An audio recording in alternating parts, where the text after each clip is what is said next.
I'll kill you, bitch. Kill you.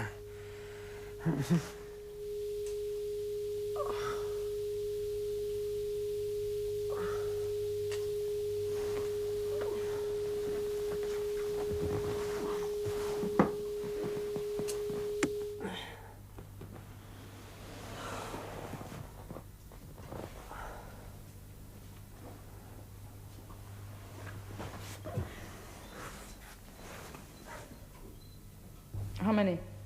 2. That means 3 or 4. Go easy, we've got people to dinner.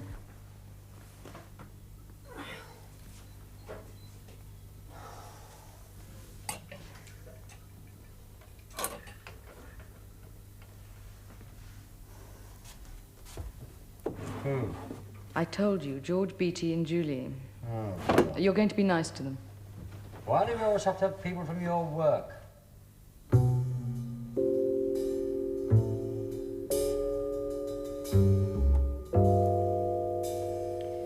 I thought your column today was absolutely marvellous, Claire. Oh, thank you. Didn't you think so, Mark? I'm afraid I haven't read it. Oh, but you should. It's got everything. Human interest and sex and violence. No, better than our usual crap, is it? I must read it then. Your wife is the best woman journalist in Fleet Street. With a salary to prove it. I'm glad she has her admirers. Several million of them. So many? Certified. There must be. And what are you working on these days, Mark? Oh, this and that. No, do tell us. Yes, do. No, let's talk about Clare's column. It's much more interesting. Not really. With a salary to prove it. I think Claire ought to write the whole paper. Well, I couldn't do George's stuff. Oh, surely anybody could do George's stuff. Mark? Sorry, I mean anybody with the intelligence of a 3-year-old. This asparagus is wonderful, Claire. Where did you find it? Well, maybe a 3.5-year-old.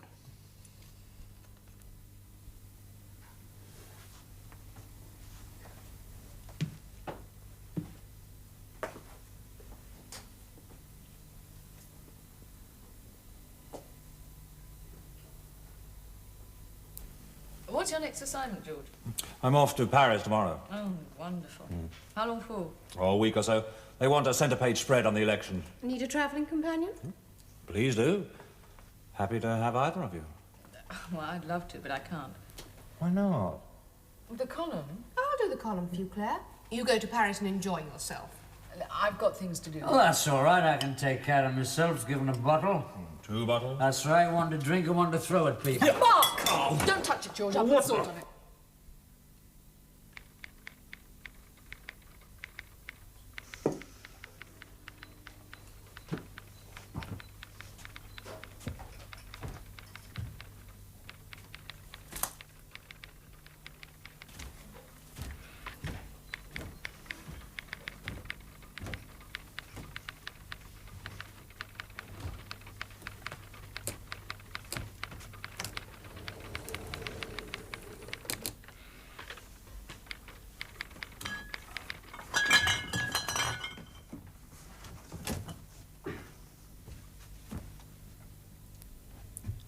What are you doing?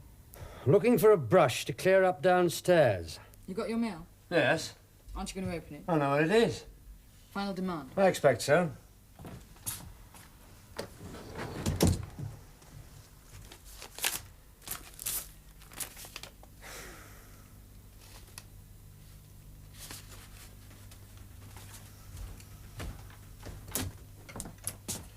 Yes, I was right. 7 days or else. I'll send it on to Gerald. He'll know how to stall them. How long for? As long as necessary. Till you get some money to pay it? That's right. When will that be? God knows. You'll let them make me bankrupt. Everything's in your name. The house, the furniture, the cottage, so that's all right. Mark? Hmm? Let's sell the cottage.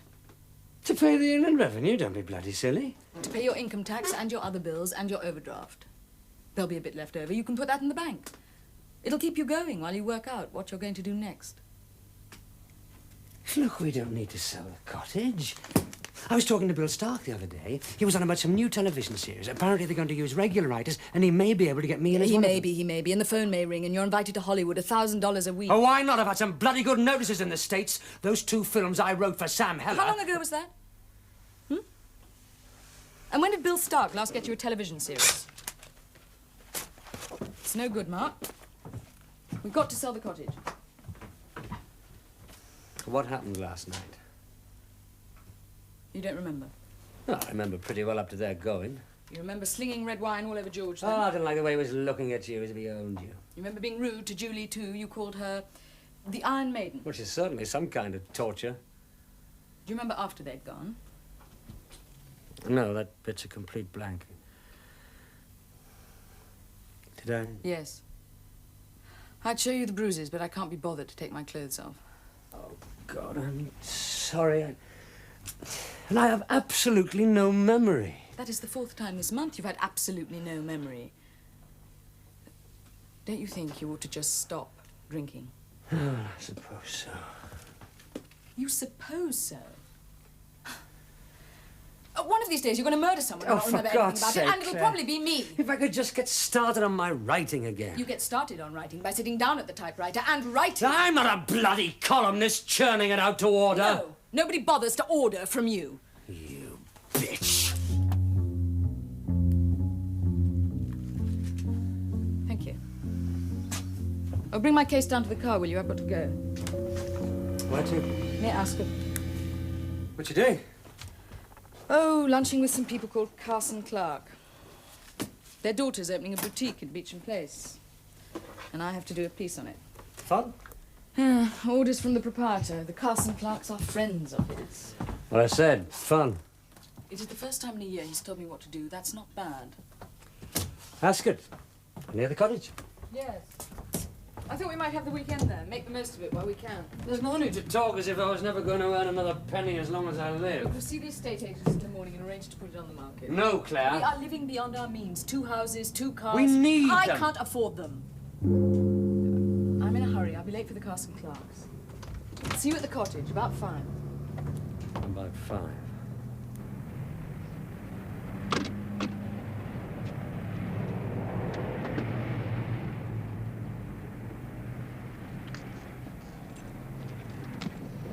Listen, Oh, bring my typewriter down when you come, would you? I may need it over the weekend. listen, Clare, why don't we wait and see what my agent turns At up? the cottage, about 5. Okay?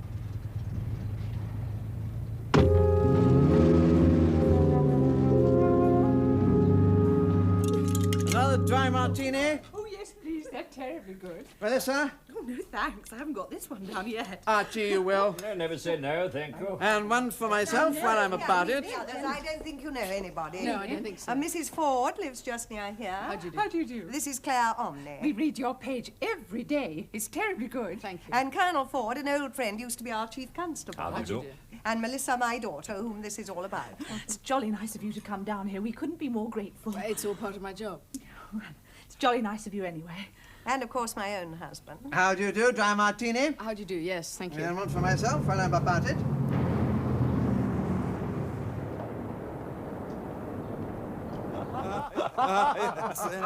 Really? What happens after that? I don't know. I didn't see him. Well, he went there. Soon. Well, what did you see? Did you see?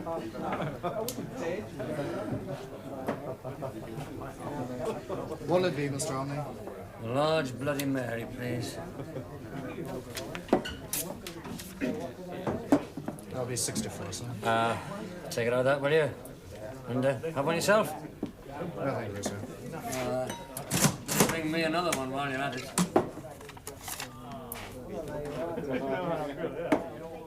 Feel better? Not much. Remember me? Good God, I don't believe it! How are you, Mark? Annabelle, darling! Well, well, well. Lovely to see Who are you with? Boring people. Don't be with them, then be with me. Well, I can't. Rubbish, what you having? All right, then, dry white wine. A dry white wine. Mm. And we're mainly going to sell tweeds and tartans from this absolutely marvellous little place I discovered last summer up near Inverness. Well, don't you think it's an absolutely super idea? Have you had any experience of running a boutique? No, but I've always wanted to. And lots of her friends have promised to help a touch more Longstaff. And of course they've got awfully good connections. Say so. And we should be around the place to help out when necessary. You must see it. It looks just like a corner of the Highlands. I'm quite sure it'll be a great success. Last orders, please. Let's have your last orders. Same again. Large vodka and dry white wine. Correct. I shouldn't know. Why? What are you doing this afternoon? Nothing. Great. What is great about being an out-of-work actress? I know just the place we can go. A little club not 100 miles from here. Haven't you got to work? You're not working, so I've come out in sympathy. Extraordinary young man. He's a very good photographer. Well, I hope he is. We see the result on Tuesday. Yes. Not before. I mean, there's no possibility of seeing them before to choose. No, I'm afraid not. Brandy for you? No, thank you. I must be going too. Oh, must you? Yeah, we have a cottage near Windlesham. Oh, have you? I told my husband I'd be there at 4. Well, he may be waiting. What are husbands for? I don't want him to wait.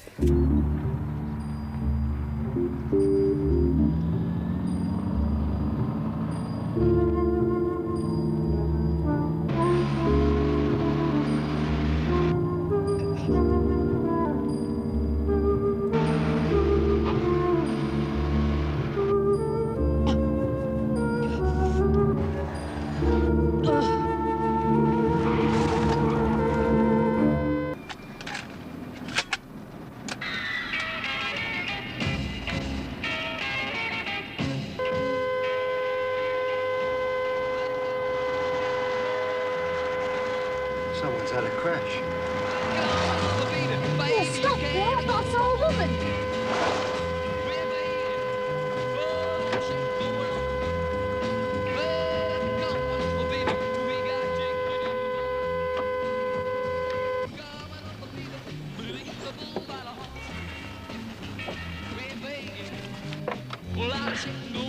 Quick, get her leg. Come on, just a quick one. Or I'll pack my little bag and head off for a cozy weekend and punch up some little... What are you writing at the moment? Oh, this and that. What? Well, if you must know, I've got a block. A block? What creative writers get so they can't write. Yes. You sit down to write something and nothing comes. Oh, God, she's dying. Here, what's that? What's that? It's a Oh, kitty. right.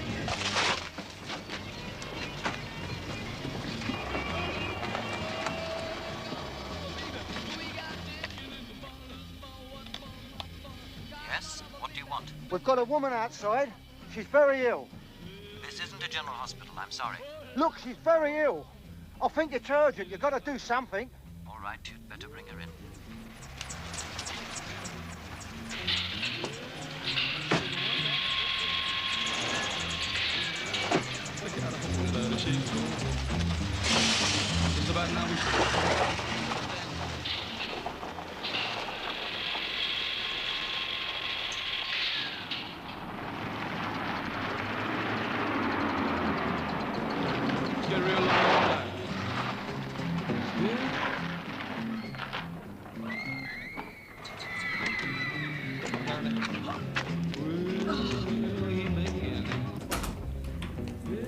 Hurry up! She's outside in my car. Just a moment. The doctor's on his way down. Well, I wouldn't be surprised if she ain't dying. What's going on down here? You know, this is really a private clinic. Look, we've got this woman outside in our car. She's in agony. All right, let's have a look, shall we? Driving about something terrible. Oh, this is my wife. Adjective. Oh.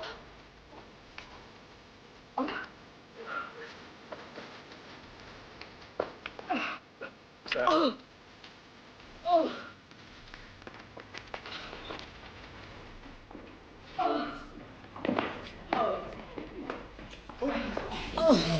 Mrs. Plumley, go back to your room at once. Mrs. Stapleton, I haven't given permission for you to be out of your bed. Off with you. Soames. Yes.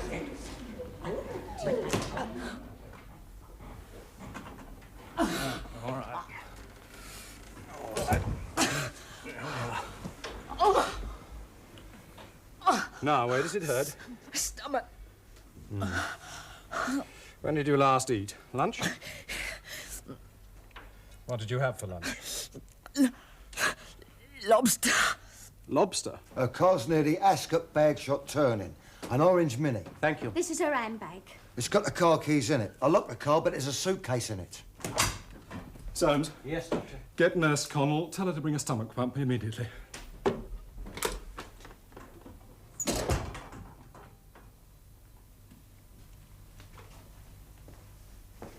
Nurse is home? Is Nurse Connell there? Dr. Walcott Brown wants her immediately. Emergency. Emergency? We've run out of booze. You do surprise me. What time is it? 5:30. 5:30? I'm supposed to be somewhere. Where? Well, I've got it. 5:30. I'm supposed to be in the pub solving the booze crisis. Hey, food. That's what you need. Come on. Back to my place. You need some blotting paper.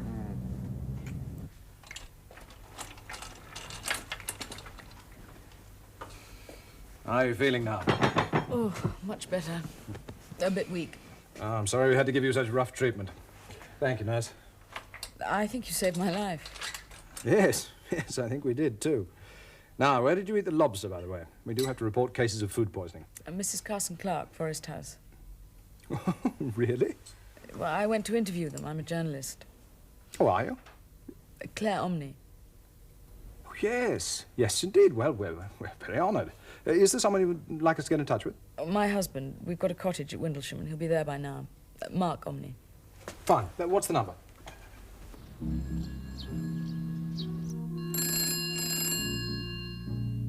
There's no reply from the Windlesham number. There's no reply. Oh. Well, he must still be in London, then. Could you try ringing for me?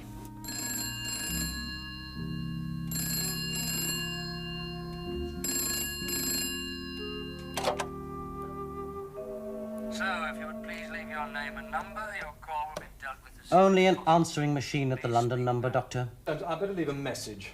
And send the duty nurse back in, would you? My name is Walcott Brown. I'm the physician in charge of the Meadowbank Clinic on the Sunninghill Bagshot Road. Your wife was brought here this afternoon suffering from food poisoning. She has responded to treatment and there's no cause for anxiety.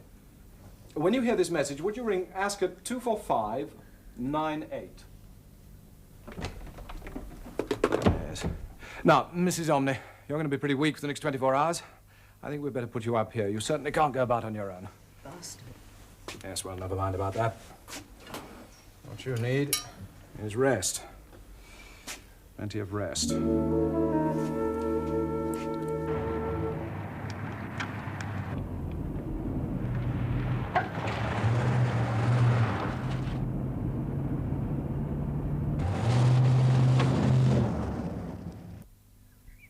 Clare! Clare!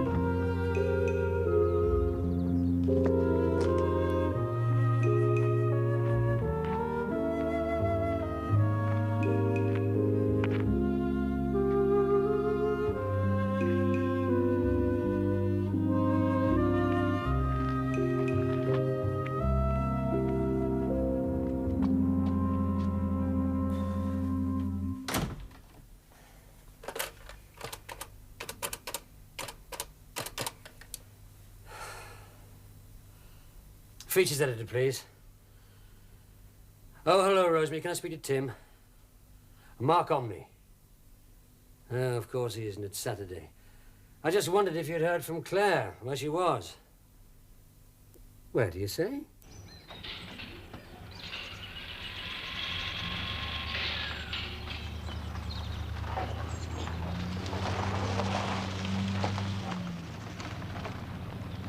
It's Mr. Omney, isn't Yes. it? Yeah, I'm relieved you've been found. We tried so hard to get hold of you yesterday. Yes, I was out. Is she all right? Can I see her? I'm sorry? Is she still in bed? Oh, didn't Soames... I'm afraid she's gone. Gone? Gone where? Well, I really don't know about that. I didn't actually see her before she left. Just a moment. Soames, come in here a moment, will you? You mean she just walked out? Was no reason why she shouldn't. She had fully recovered. There was nothing to keep her here. Soames, Mr. Omney's rather surprised to find his wife has gone. What time did she actually leave? Nurse Connell told me she took up her breakfast at 9 a.m., but she'd already left. 9? What about her things, her case? She just had a handbag. The couple who brought her in said her things were still in the car. Which was in the ditch? Yes. They'd thoughtfully locked the car and put the keys in her handbag. Yes, it's such a pity we didn't get in touch with you yesterday. We did try very hard. Yes, it was unfortunate. Well, now, Miss Omney, I'm awfully sorry, but I am rather busy this morning, if you'll excuse me. Yes, of course. Anything we can do. Thank you. Oh, what about the bill? Oh, don't worry about that. We'll send it to you. Thank you. Soames.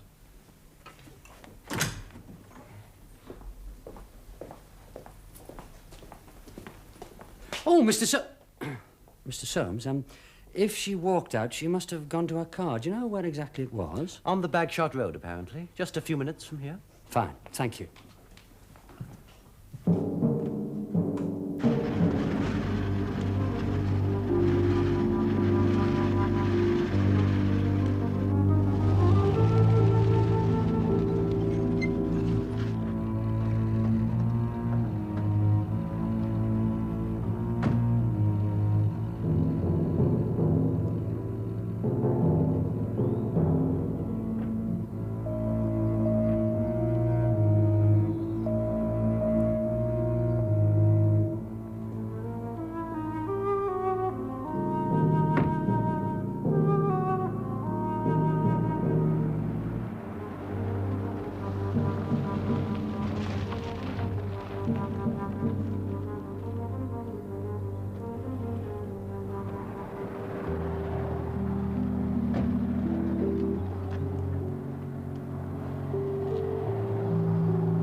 Morning. Morning.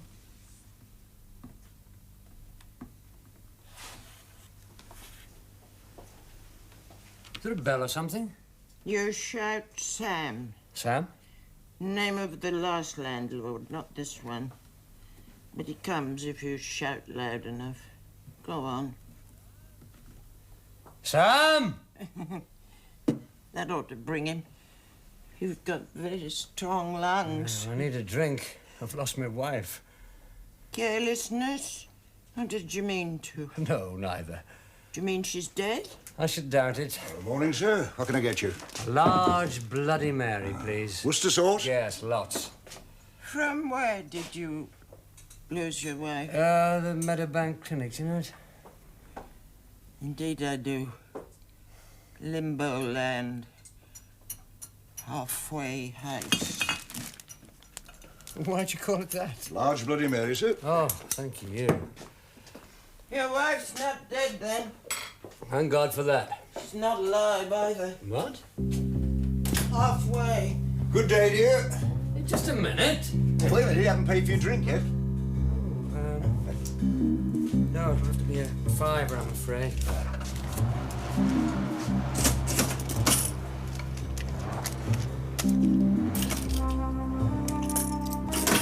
Next, 1, 2, 3. Just a minute. And 5.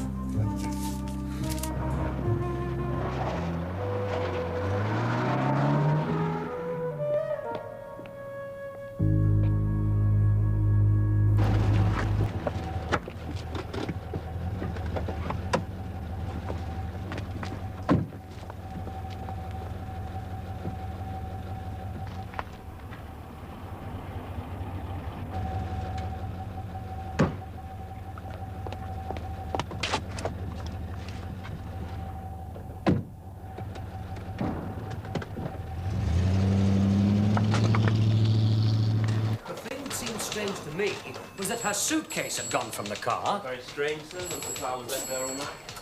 People aren't very honest, you know, not when they get away with it. No, I mean her makeup bag was still there. Whereabouts? In the pocket of the driver's seat. Hidden from view. Whoever pinched the case missed the makeup box. Isn't that strange? But it does seem to show that my wife just didn't walk out of that clinic and go off somewhere of her own accord. Sit down. Leaving the car in a ditch like that and doing nothing about it and her makeup bag. I know my wife. It doesn't make sense. She wouldn't go anywhere without her makeup. She was in a disturbed state of mind. My wife is a very sane, practical woman. She hadn't said anything, had she, sir, about wanting to go off somewhere? What do you mean? I mean, she couldn't have taken this opportunity to... To leave me? Yes, sir. Well, naturally, I have thought of all the possibilities, and there could have been someone who's gone to Paris. Paris?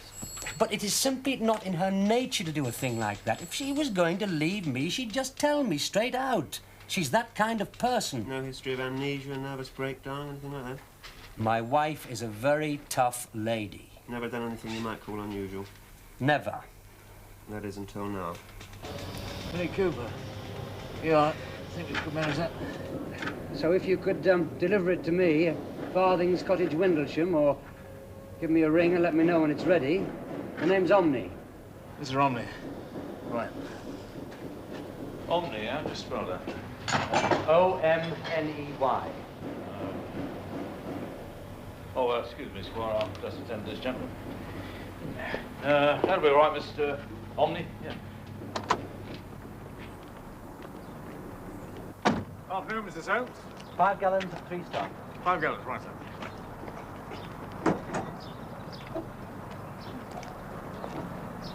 Afternoon. Good afternoon. I'm Mark Omney. I'm looking for my wife, remember? Yes? I found her car in the ditch where you told me. The door was unlocked and the suitcase had gone. She must have walked along to it then. Are you sure those people who brought her in didn't bring the suitcase into the clinic? No, I told you. It was a grey leather suitcase, soft leather. Excuse me. Thanks. Can I have a bill for the petrol? A bill, certainly, sir.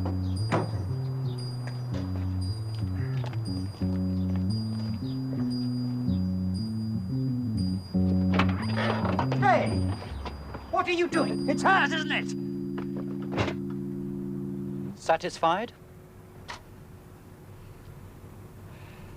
Poor man, you must be absolutely distraught not being able to find her. Well, yes, I am, rather. All the fault of that wretched fishmonger sending a lobster in that condition. Of course, I cancelled my account with him straight away. Elizabeth Ford was ill, too. And your wife positively might have died if it hadn't been for Dr. Walcott Brown. And so I gather.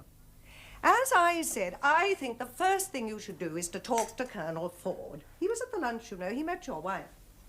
He used to be our chief constable. From what you say, I gather the police weren't madly helpful. But he'll soon put that right. He only has to lift his little finger and they all jump. Yes, well, I'll go and see Colonel Ford then. Thank you. Goodbye. And good luck.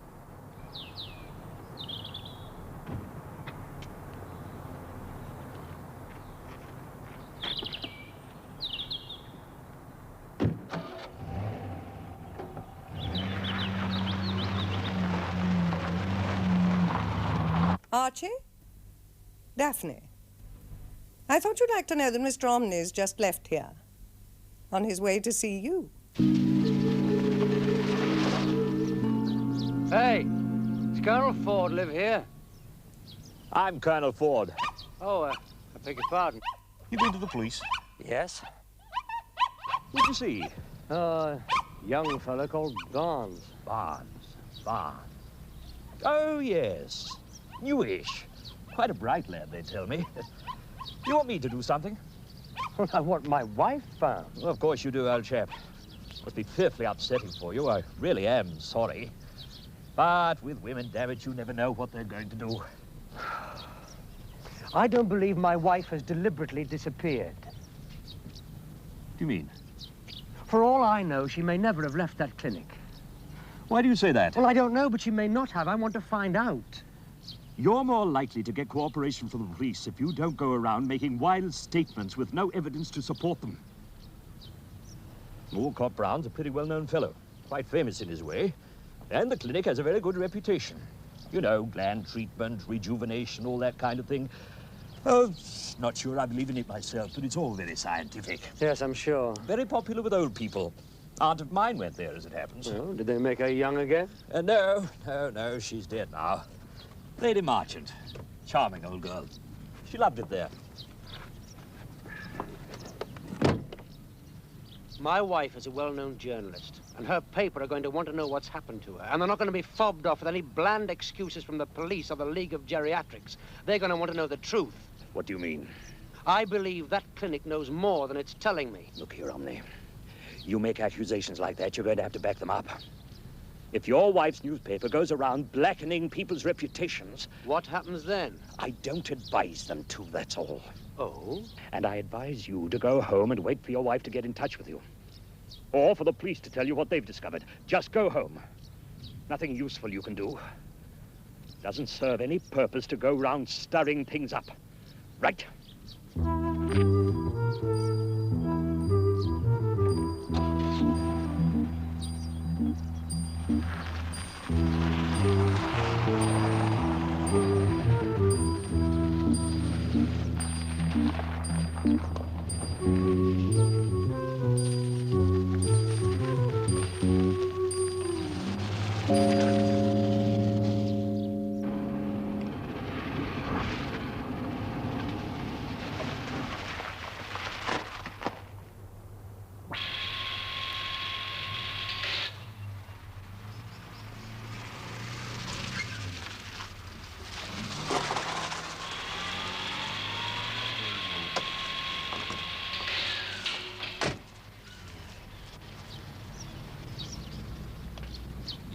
Shepherd's Bakery. I think I left a couple of breadboards.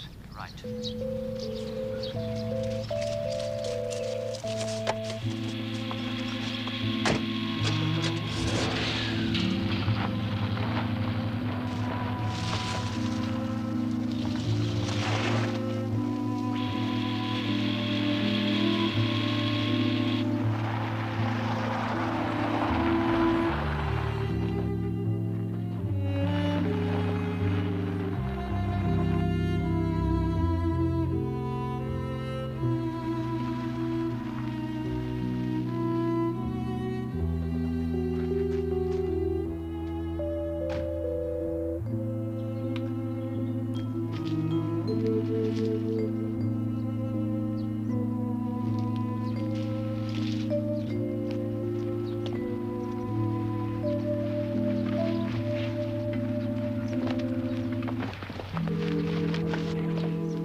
Good afternoon.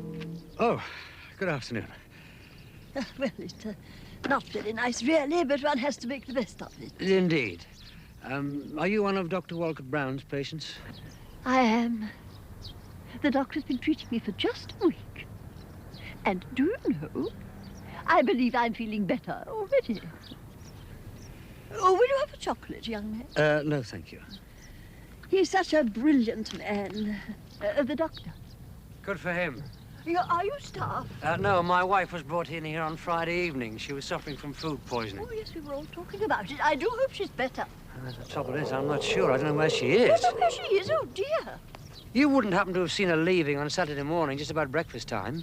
Good afternoon, Mrs. Franklin. Oh, Mr. Soames. How did you get in here, Mr. Omney? And what's your name? Have you been a good doggy? No, madam, you mustn't feed him. He's a working dog. Mrs. Franklin, it's time for your treatment. Oh, is it? Goodbye. I do hope you find your wife. I think you'd better be going, sir. Not till I see the doctor again. I'm afraid you can't. He's tied up at the moment. Where? With some remedial therapy. In the treatment room. He's a very busy man. So am I. Where did you say? I've told you, he can't be interrupted. Mr.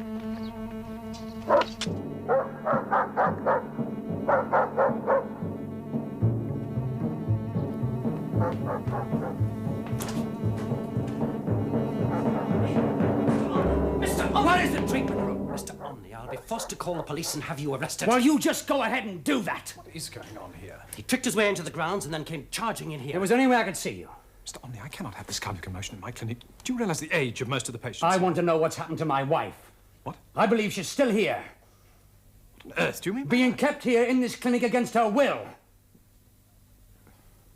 Mr. Omney, I think you'd better come into my surgery. All right, Soames. All right, ladies.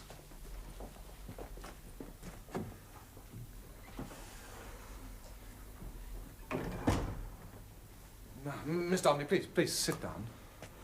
Oh, would you like a drink, sherry? No. You sure? I'll never touch it, Sherry. I'm afraid that's all I've got. I'm sorry. Now, can you give me one good reason why anyone should want to hold Mrs. Omney here against her will? Whoever's got her knows why. What do you do for a living, Mr. Omney? I'm a writer. A journalist, like your wife? No, but like her, I do write fiction. Successfully? I have been successful, yes. Oh, things not going too well lately? You've been talking to my wife. About you? Now, why should I do that? I don't know why. Please sit down, Mr. Omney. Now, listen to me. Your wife left here of her own accord. And the fact that she hasn't been in touch with you since, well, is that so difficult to believe? Impossible to believe, knowing her as I do. Has it occurred to you that you've come here to prove to yourself that she hasn't deceived you? What? Because you can't bear to face the fact that she has? Well, at least she does appear to have left you. She has not left me. You really prefer to believe that we're holding her captive? It's a form of paranoia, Mr. Omney. You also appear to be suffering from delusions of persecution. Without wishing to appear impertinent, I really would advise you to consult a specialist as a matter of urgency. To see a specialist, I want my wife. Now, please listen to Mr. Omney. What I'm saying to you is important. You are in very grave danger. The longer this fantasy of yours comes into conflict with reality, the more it will be systematized. Do you follow me? It will go on elaborating itself until it takes over your entire personality, producing a psychosis, and that may well prove incurable. Now, I'm saying this for your own good, Mr. Omney. You really are endangering yourself.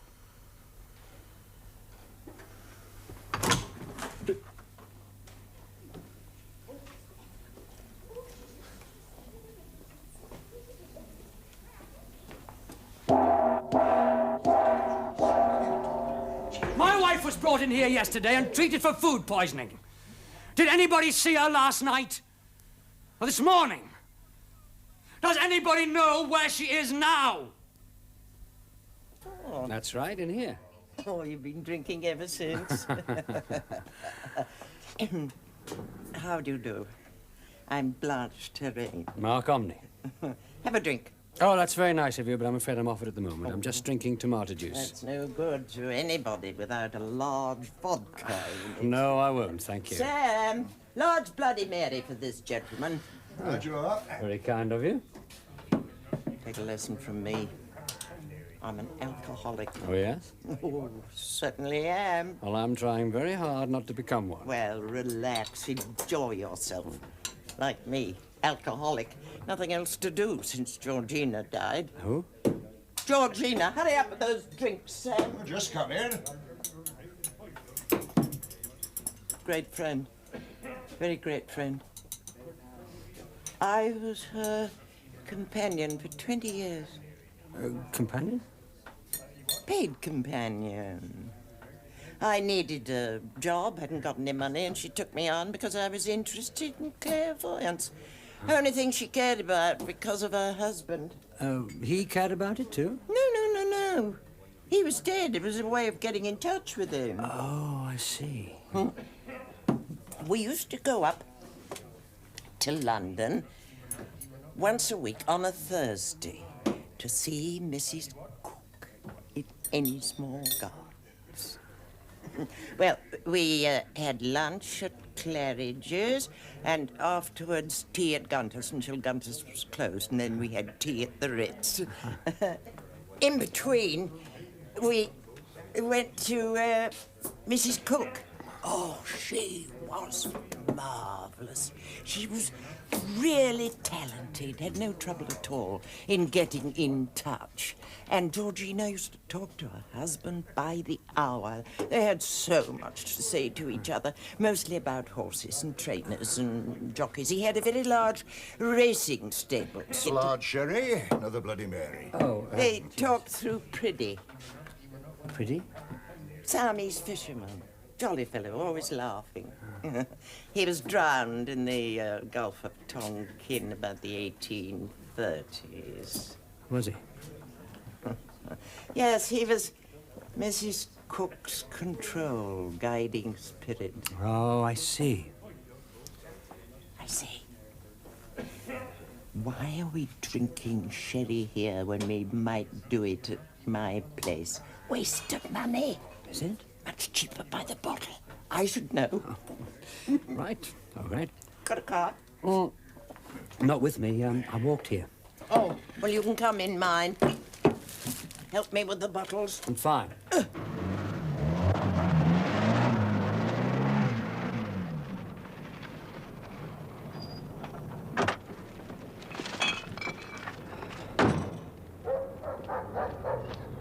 Swain's Wood, this is where Colonel Ford lives. Horrible man. Georgina's nephew. We used to live there.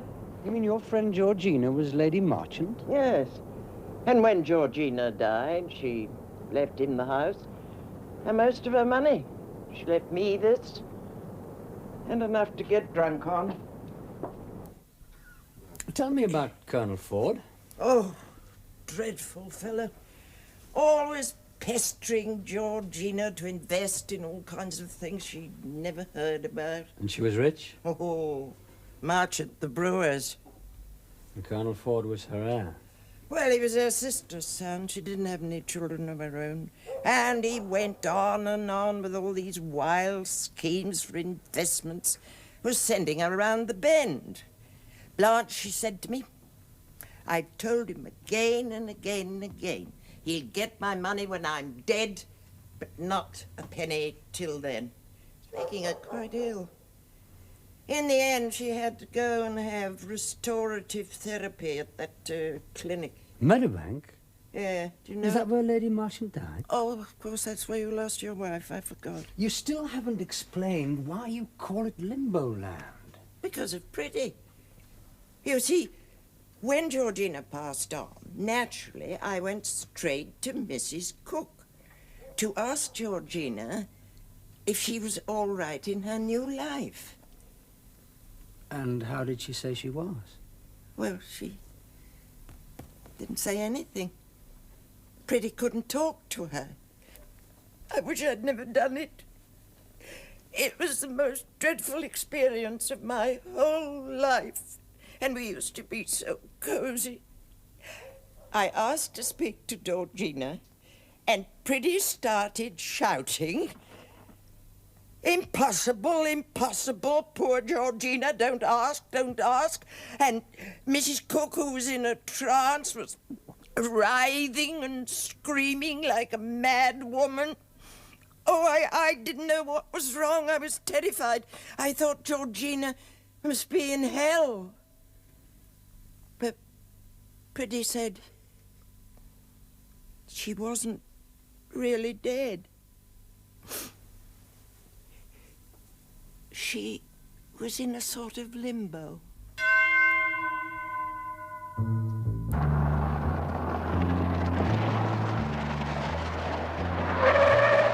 What the hell? Sorry about that. Didn't see you at first. You've been visiting old Blanche? Yes. Good for her. Doesn't get many visitors. Bit of an old drunk, you know. Is she? Going to have her put away in a home. Best thing for her.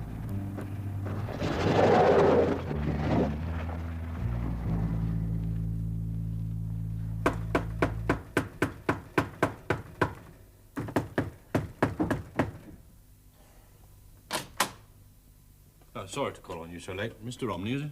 Yes? Detective Inspector Tarrant, Ascot, CID. Come in. Thank you, sir.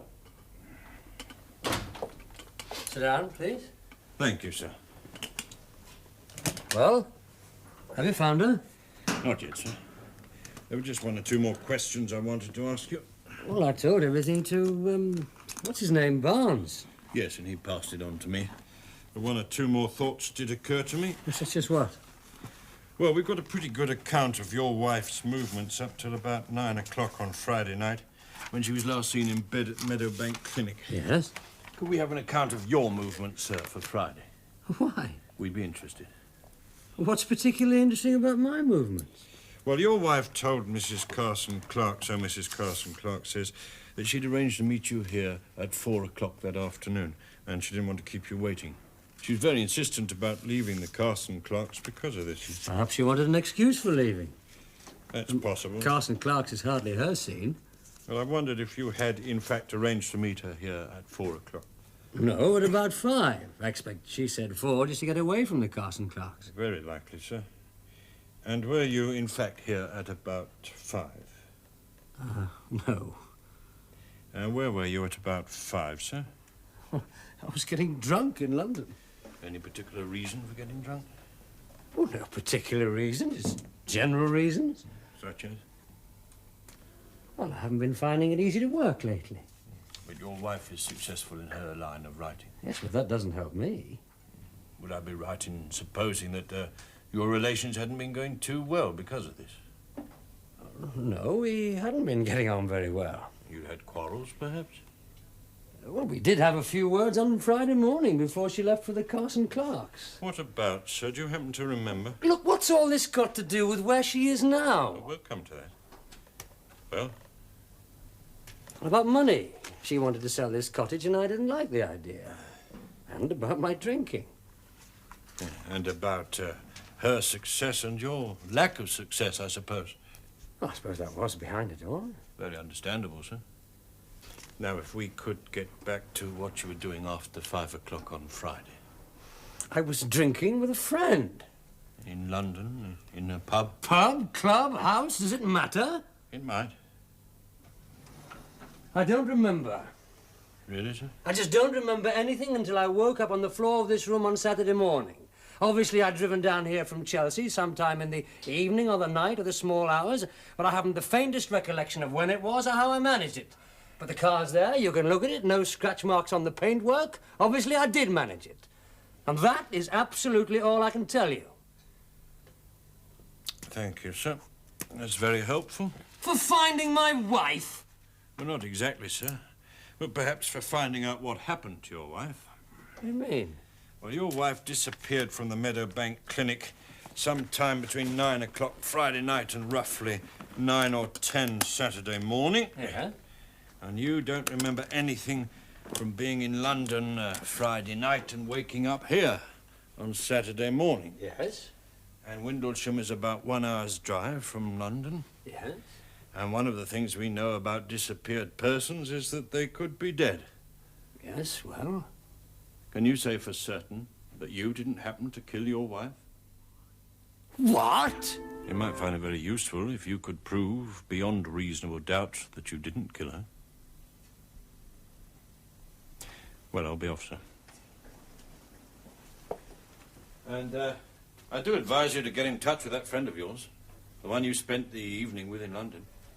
His or her evidence might come in very handy for you. But you don't really think I killed my wife? It's laughable.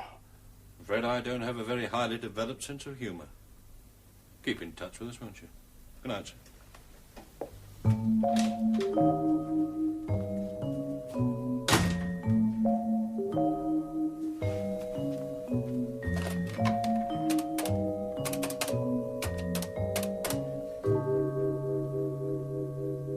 Hello, Annabelle. It's Mark here. Yes, I know, love, I'm sorry. Look, something's happened. I've got to see you tomorrow. Morning. You found it then? Ah, morning, Squire. Yeah, no problem. Much damage? Knocked about a bit. Engine seems all right, though. Well, something. Your wife got off lightly. Did she? What's that, Squire? Oh, nothing. How long will it take? Oh, we'll be done this morning, I should think. When does your wife need the car? Well, not today. She's away, and I've got to go to London for the day. Drop it back at your cottage when we're done, right? Yes, if you can leave it in the garage at the side of the cottage. Have you got any keys? Yeah, but we don't want to leave temptation in people's way, do we? I'll drop them through the letterbox, okay? Yes. Yes, that's fine. Thank you.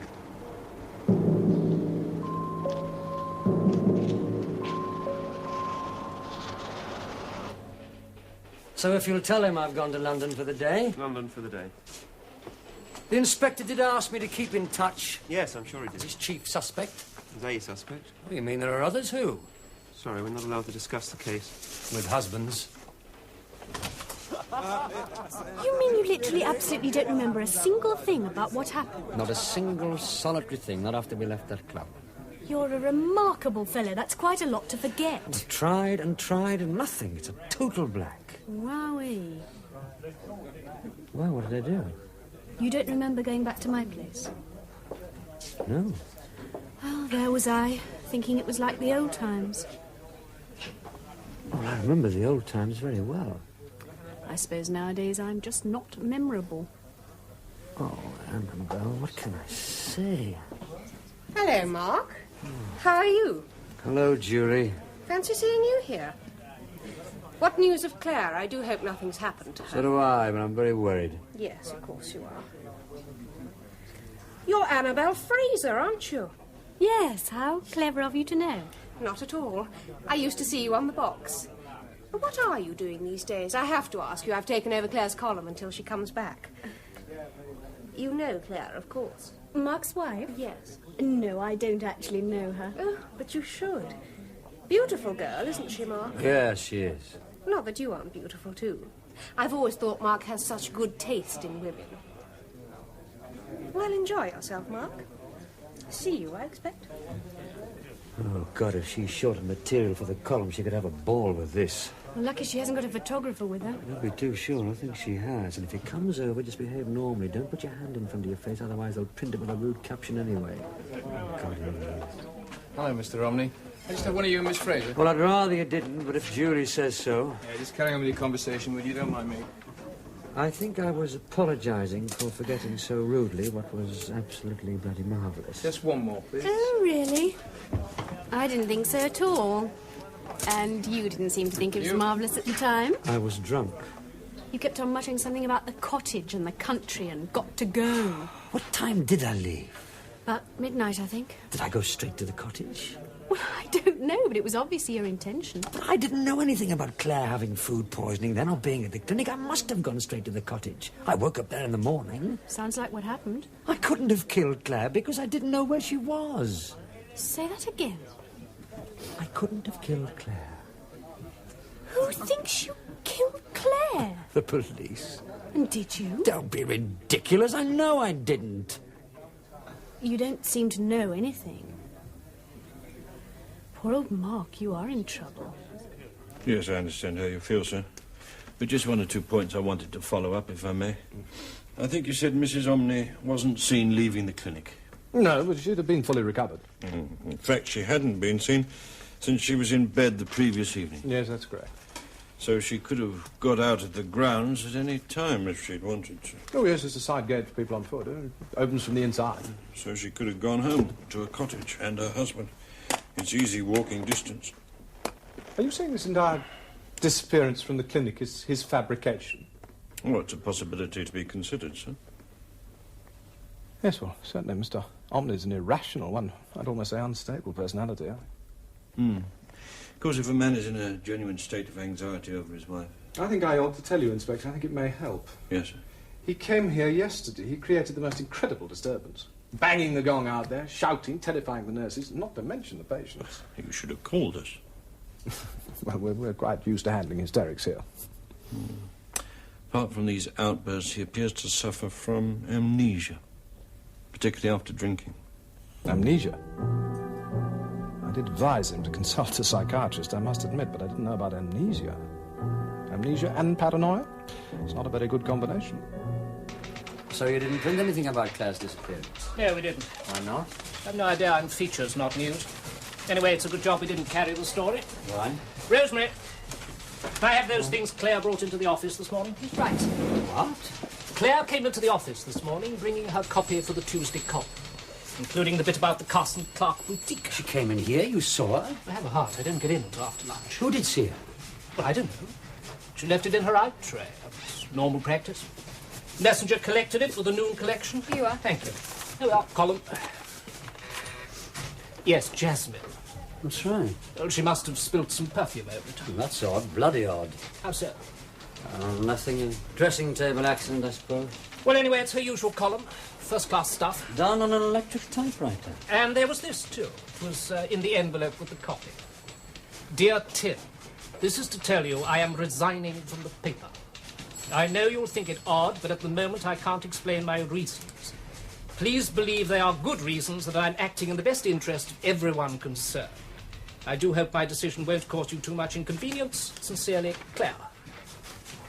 Same smell. Well, it's the same accident, I guess. Written on Sunday. She telephoned you from the clinic on Friday night. Did she say anything then about resigning? No, nothing. She must have decided on Saturday or Sunday. Well, that's funny. No, it's not funny. It's insane.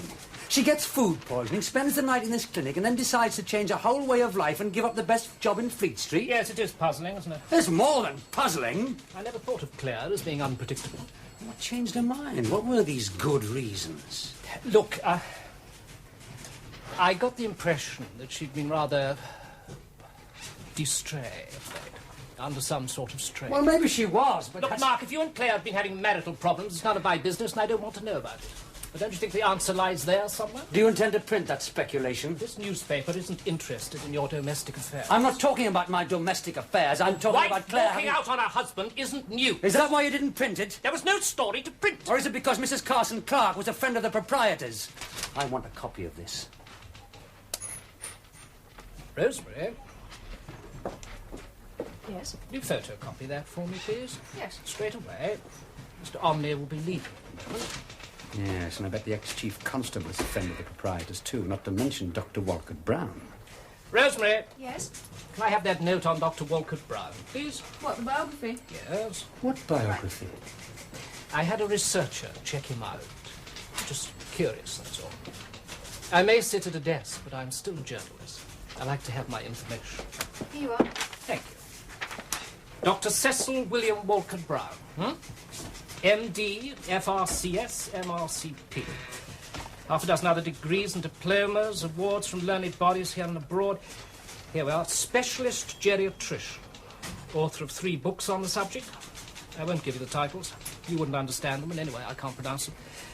Started the Meadowbank Clinic 5 years ago. Also consultant geriatrician to 2 hospitals. Generally acknowledged to be the leading expert on rejuvenation and prolongation of life. Now, what can you possibly have against this guy? Nothing. Except that Clare was last seen in this guy's clinic. Look, Mark. Look, I am sorry about all this. I do hope you find Clare as soon as possible, both for the paper's sake and for your own. But, I mean, one thing's very clear, isn't it? You're not going to find her in this eminently respectable clinic. The solution must lie elsewhere. Here's that photocopy. Hey. I want the original.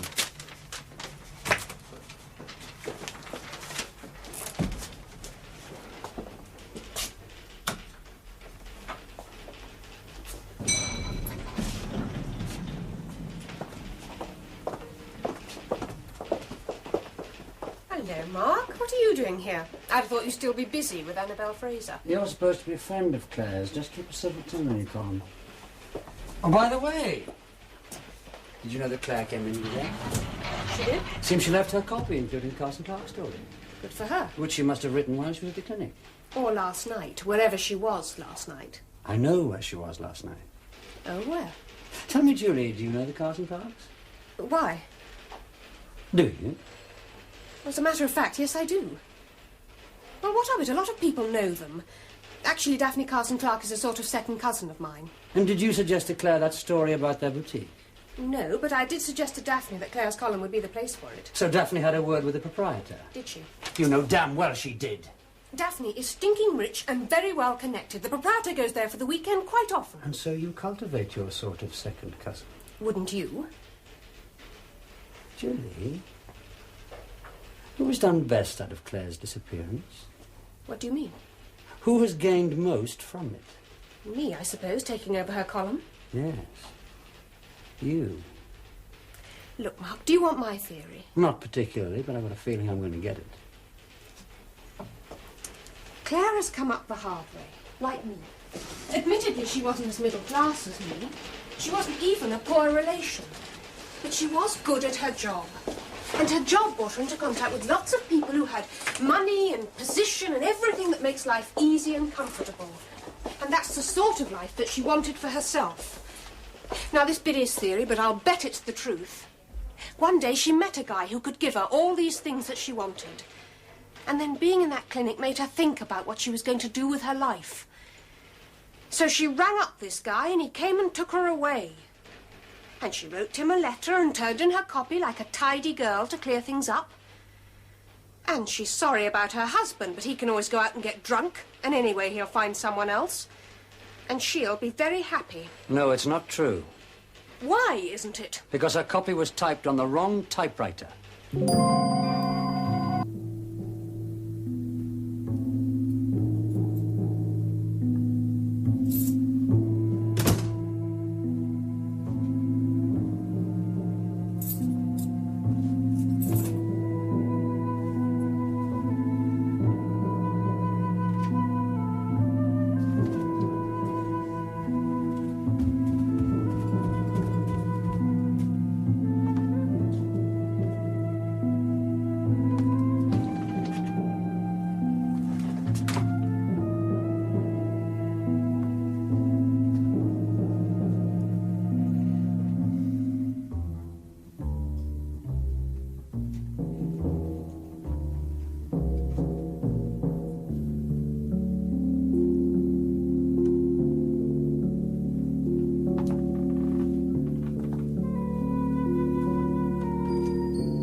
Talk about what? Claire. Sorry, don't know. Tell me then. Apparently she spent the weekend here. What? Oh, part of it at least. Cleared up the mess, as you can see. Slept here, I should think. Made the bed afterwards. Typed out her Tuesday column for the newspaper and sent it in. Sorted through her clothes, packed all the good stuff in a couple of suitcases and took them away. In someone's car, I suppose. She's gone off with someone. Somebody has gone to a great deal of trouble to prove to me that she's gone off with someone. Why do you say that? Because they got it wrong. On a couple of points, it just doesn't ring true. Which points? Firstly, there are 2 typewriters in this house, my electric and Claire's portable. I was supposed to take the portable down to the cottage this weekend, only I forgot, as you can imagine. Now, Claire brought the draft of her copy back here and typed it on my electric typewriter, and her portable was upstairs. Now, she loved that portable, and she hated the electric. She never used it. She refused to use it. So why did she choose to use it at that moment? Well, why? Claire's copy at the paper and the letter she wrote the features editor both smelt of jasmine, as if she'd spilt a bottle of perfume over them. Perhaps she had. Perhaps she had. But Claire couldn't stand jasmine or any heavy perfume. And I knew this, and she knew that I knew this. Now, she had a bottle of jasmine, a Christmas present from Tim Kenaway, our boss. She opened it to show her appreciation, but she never used it. It just stood on her dressing table, and it was going to stand there until the day she threw it away. Now, why should she do things she never normally did, except as a message to me? But why should she send messages to you in such a cryptic way? Maybe because she couldn't do it openly. Why not? Because somebody brought her back here by force. Mark, are you giving me the plot of one of your film scripts? I believe Claire did come back here under an escort of some kind and didn't go upstairs to where her portable was, but used my electric typewriter. They wanted to know it wasn't hers. She was being perfectly normal. And then she went upstairs with the typescript in her hand and pretended an accident with a perfume bottle and spilled jasmine all over it. All perfectly normal, accidental. With a gun at her head. And why not? Oh, Mark, it's too ludicrous to be likely. In deepest Chelsea. And why not in deepest Chelsea? She's gone off with a fella, that's all. Well, if she has, there's one thing she will have taken.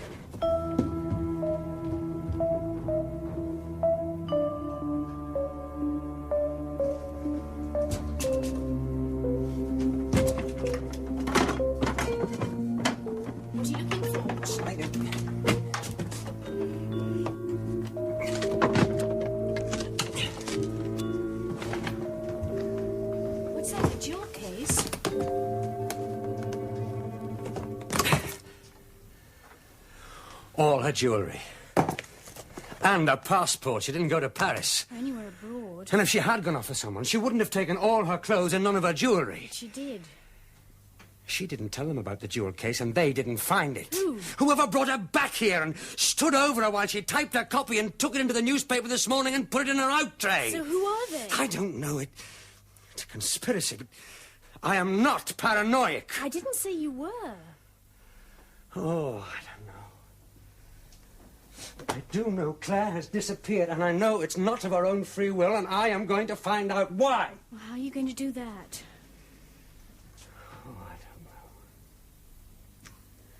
Want any help?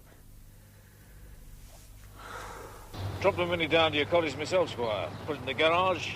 Dropped the new keys through the letterbox, like I said. Thank you. I put the bill through the letterbox, too. Cheers. You're welcome.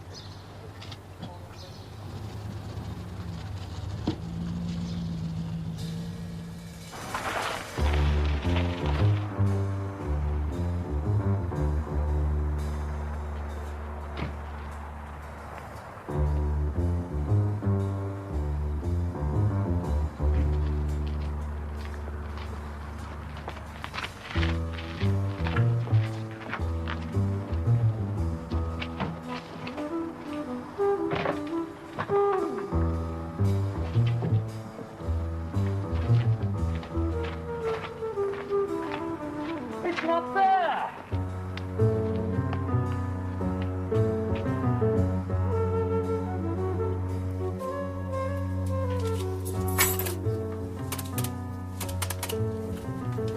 Bill, but no keys. How did they get in here to steal them? Inspector Tarrant, please. Thank you, sir. It is getting a bit difficult, see?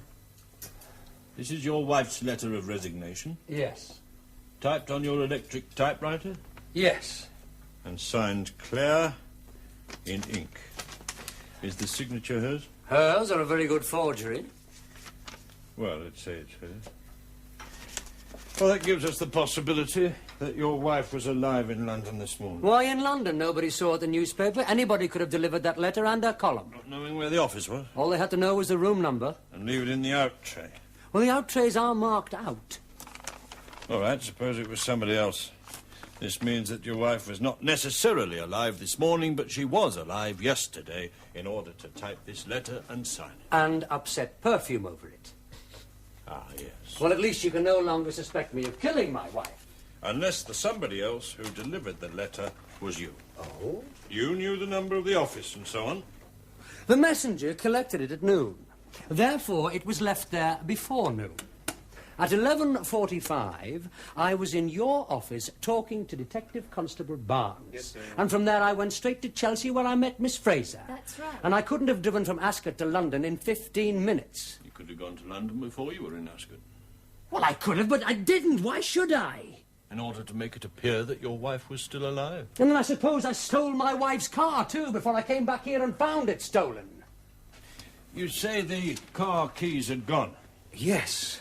But the mechanic who delivered them put them through the letterbox? Yes. This letterbox here? Yes.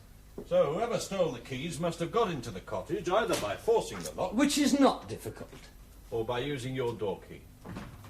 Well, my wife's door key, she had one too in her handbag.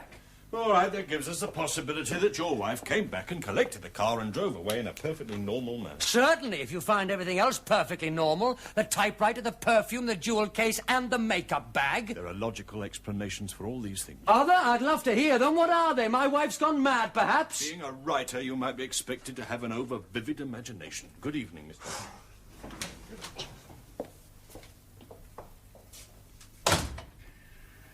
How to win friends. Oh, I'm sorry I lost my temper, but he's being so stupid. So, what do we do now? Look for an orange Mini Cooper. This is the place.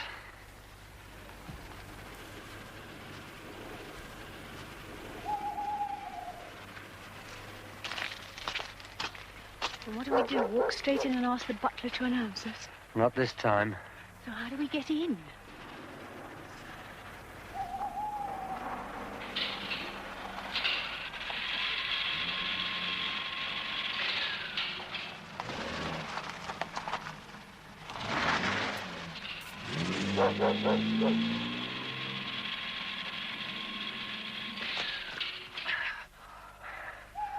Lamborghini. Dr. Walcott Brown. Is he rich enough? His patients are rich enough, so he's rich enough. Come on, keep to the grass. Do you think it's allowed? There's a stable block over there somewhere. That's where the garages are.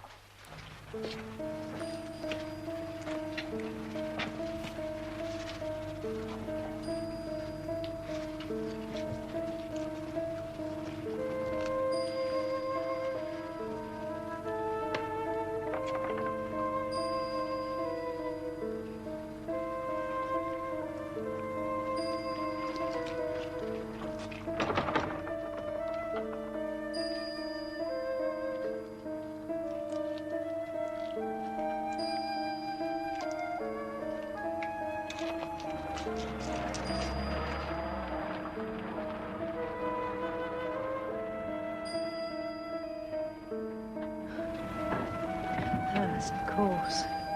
Why, of course? Sorry, seen too many films.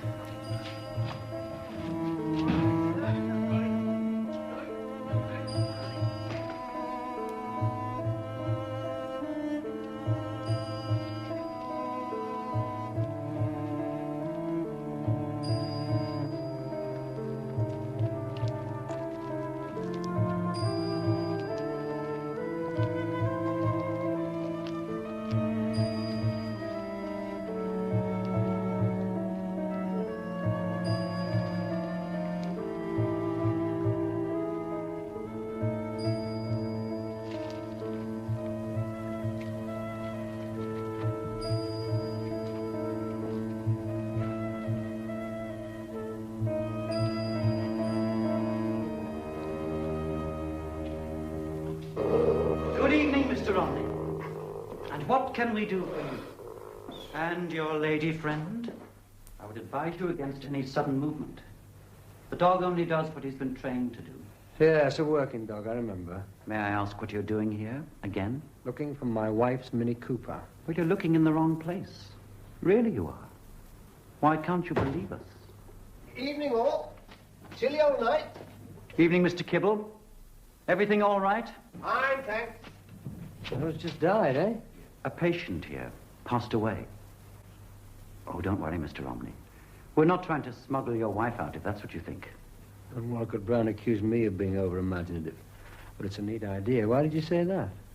Mr. Kibble, can you spare a minute? This gentleman's interested in the deceased. Hmm? He thinks it might be his wife that you're trying to smuggle out. His wife? Perhaps you could reassure him, please. Your wife, sir? Scarcely likely. Mrs. Woldingham was 95. Scarcely in your age bracket, sir. I see. And you are a genuine undertaker? Mark. That's a rather offensive remark, if I might say so, sir. Kibble and Son. Ascot. Established well over 50 years in the district. Oh, sorry. It's just that Soames and his pet here make me a bit nervous, not to mention undertakers creeping about in the pitch dark. You have to think of the other patients, sir. Yes, I suppose the sight of a hearse is hardly reassuring. Oh, the old people, sir. It's to be expected. Mrs. Woldingham, you say? That's right, sir. The funeral's tomorrow morning, 11:30. Bisley Church, sir. If that's all, gentlemen, we ought to be on our way. Good night, miss. This time I really ought to turn you over to the police, Mr. Omney. Oh, there's no need for that. We'll go quietly. Your wife's car isn't here, I can assure you. Now, if you'll kindly let me escort you out of the premises. And please, don't forget what I said about the dog.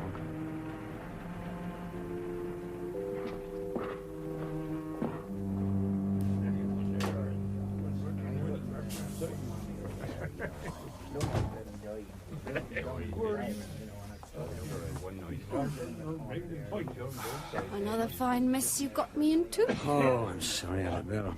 I don't know, maybe I am going around the twist, God knows. That's her.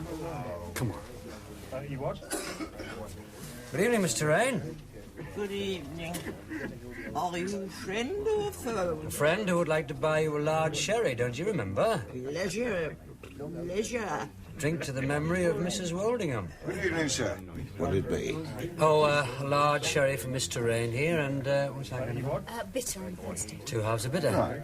Oh, I remember you. You're the man who lost his wife. That's right. Have you found her then? No, this is not my wife. This is Miss Annabelle Fraser. She's helping me look for Clare. Mr. Rain. Oh, how do you do? How do you do? Not very well. I'm getting drunk. Are you? I wonder, could you do something for me? Yes, sure. Anything.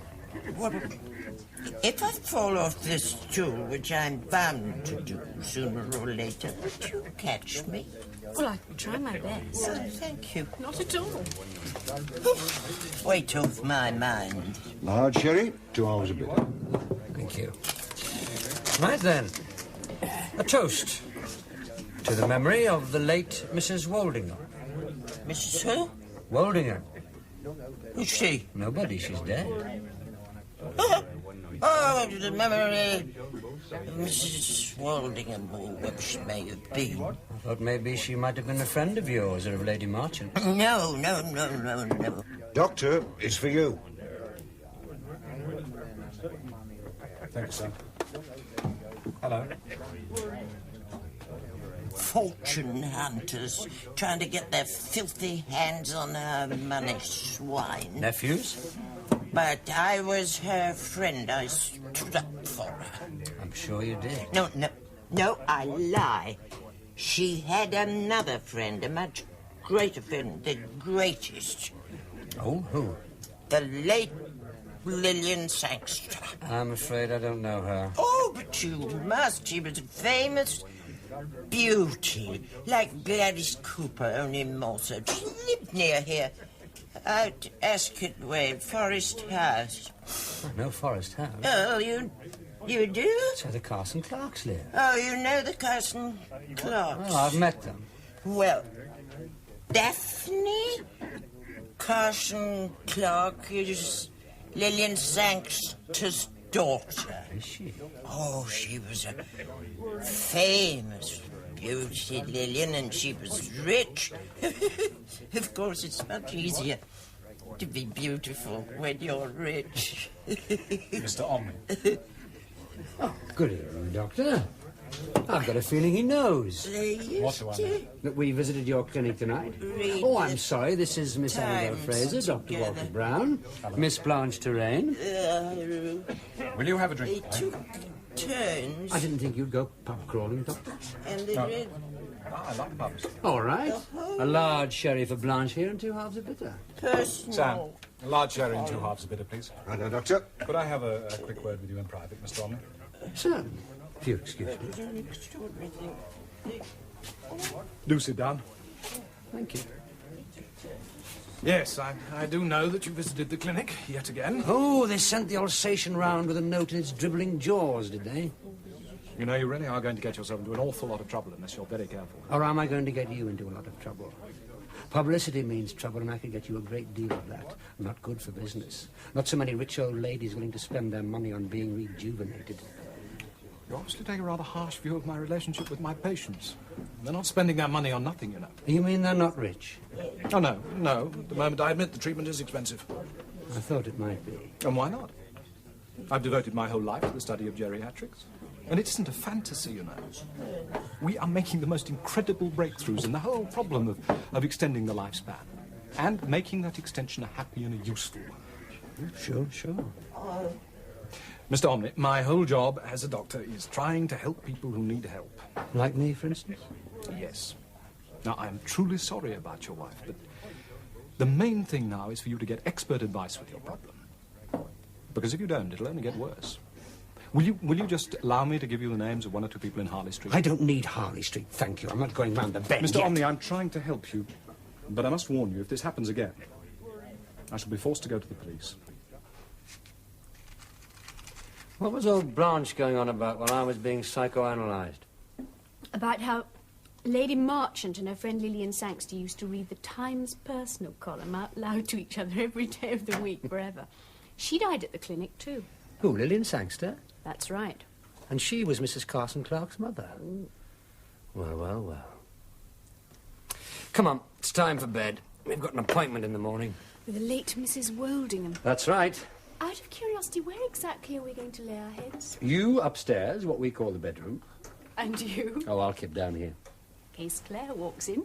I wish to God she would. You don't have to give up your bedroom. I mean, I assume it's a double bed.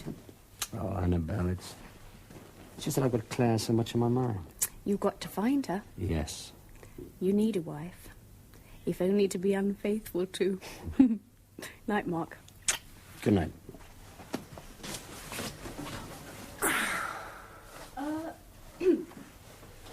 Where's upstairs?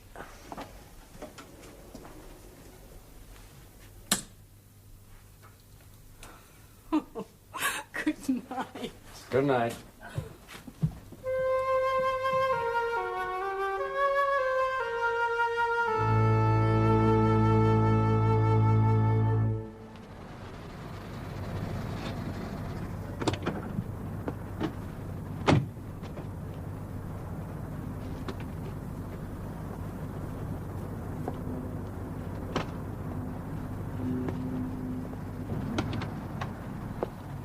morning. Good morning. May I come in? Please do. I wanted to invite you to come and have a drink with us tonight. Oh, I know I should have called sooner, but I've been most terribly busy. I expect you have, too. Oh, I apologise for the togs, but I've got to go to a funeral. I thought I'd call on my way. Won't you sit down? No, I'm not stopping. I just wanted to inquire, have you managed to find your wife yet? Not yet. Oh, I am sorry. So am I. Oh, that's not the way to take it. I mean, you don't imagine anything serious has happened to her, do you? I think it's quite possible she may have been killed. Good God, killed? What makes you think she's been killed? Well, if she's alive, where is she? Oh, that's not the same thing at all. You're just being neurotic. Am I? It's no good being defeatist about things. Never say die, eh? Exactly. But we all have to sooner or later, Mrs. Carson Clark, no matter how long Dr. Walcott Brown may extend our span. Yes. Mr. Omney, I'm just on my way to the funeral of a very dear old friend who died at an advanced age. Mrs. Workingham? A dear friend of my mother's. Was she? My mother was her one and only friend. At the clinic? I only wish that my poor mother herself had been permitted to live as long as Mrs. Woldingham did.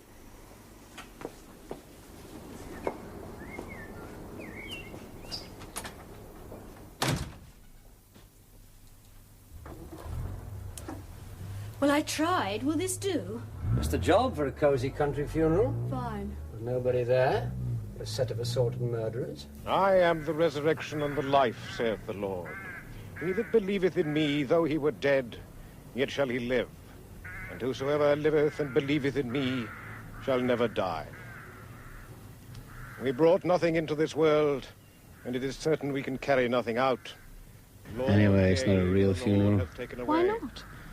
Because nobody's being buried. Mrs. Woldingham? No. Dr. Walcott Brown is an expert on the prolongation of life. He prolonged hers till 95. It's not bad. Ah, but did he? What do you mean? If you're an expert, you've got to prove you're an expert. And there's only one way you can do that, by your batting average. If your old people can knock up a steady 85, 90 with the occasional century, then you're doing well, right? Right, but I don't see the connection. Well, just imagine you're somebody with a close relative, an aunt or a mother, who is sitting on a stack of wealth, say £2 million. I'm imagining. Most of her wealth is invested in dreary things like consols and shares in the Dagenham Waterworks, and she refuses to sell. And she's a tough old biddy. She won't change a thing or part with a penny until the day she dies. You've got all sorts of ideas of what she could do with her money, but she won't even listen. So what do? Wait for her to die, I suppose. You can't afford to wait. There are big disadvantages, inflation, death duties, and you yourself aren't getting any younger. So if I don't want to wait, I have to get rid of her? Yes, but how? Hit her over the head with a poker? No, that's messy. Well, what do you do then? I take her to the Meadowbank Clinic. Right. Which has a reputation for making lives longer, not shorter. Ah, but just think. Nobody's surprised when an old lady dies. And who signs the death certificate? We therefore commit her body to the ground.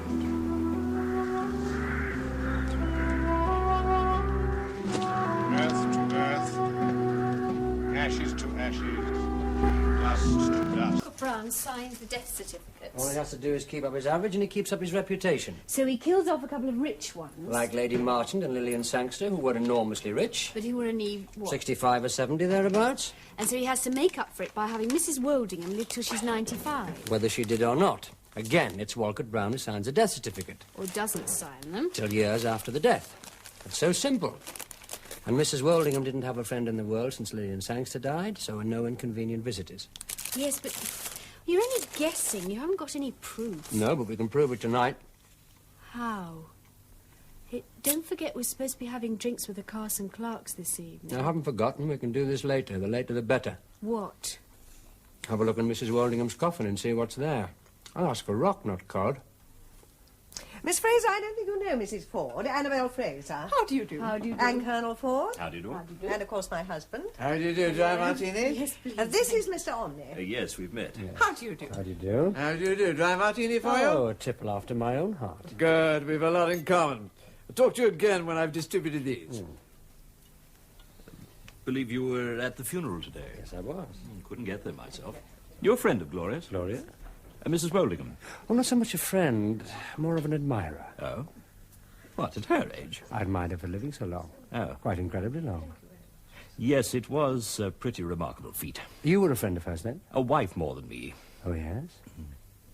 Excuse me, will you?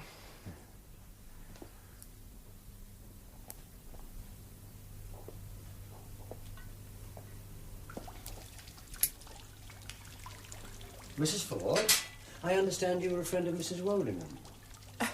Well, the Colonel more than me. Oh, really? He said the other way around. Did he? Well, I used to visit her sometimes. Recently? No, not actually recently. She was old, you know. So I gathered. She didn't appreciate visitors. Didn't know they were visitors. Well, old people get like that, don't they? But we always used to look in on her when we were in the Twilight Wing. Twilight Wing? It's the name they have for the wing with special patients in it, especially old patients. Did you visit her there often? Oh, More dry martini, Lizzie? Not ready yet, I'm afraid. Thank you. It's awfully good. So glad you like it.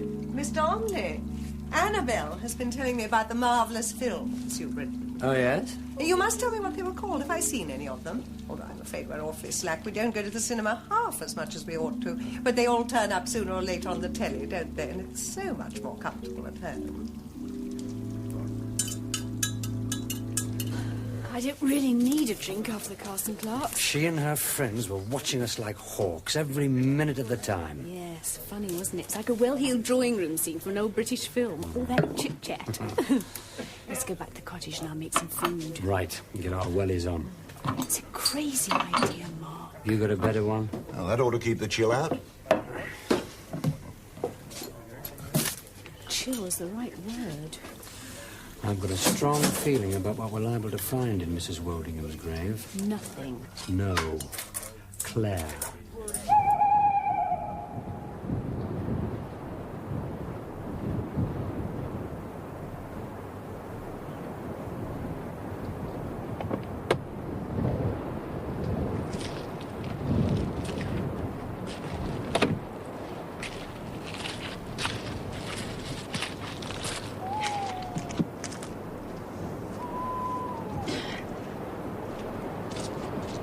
Can I help or anything?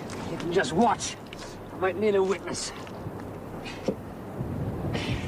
Try telling a few jokes, like in Hamlet, if you feel like it. I don't feel like it. Hey, what's that? What? It's a car. Who visits graveyards in the dead of night? We do.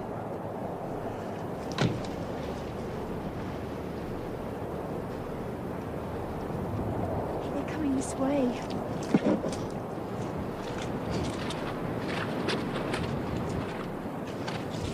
Good evening, Mr. Omney. Madam. You're desecrating a grave. A mock grave, there's nobody in it. It's supposed to be a Mrs. Woldingham, aged 95, but I bet you this coffin's empty. Unless Dr. Walcott Brown has put the body of my wife in it. That's a very serious allegation, sir. I make it seriously.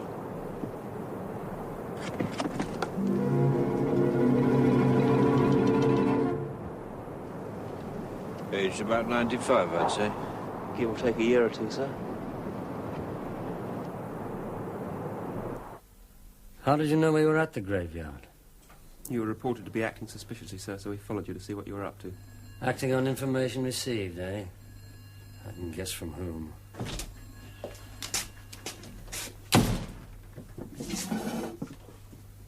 I suppose I needn't tell you that disinterment without specific authority from the Home Office is a very serious offence in this country, Mr. Omney. However, I've just been with my superintendent, and in view of a further development in the case, he will not for the moment proceed against you in this matter. What further development? Well, for one thing, we've searched your London house. My London house? In Cheney Row. What the hell for? To check on what you told us and see if we can find anything else. Did you? Yes. This. Recognize it? It's from your telephone answering machine. You played this particular tape? Oh, no, it never occurred to me. Would you like to hear it now? If you think it'll be useful. I think it would. Come along. You've played it already, of course. Of course.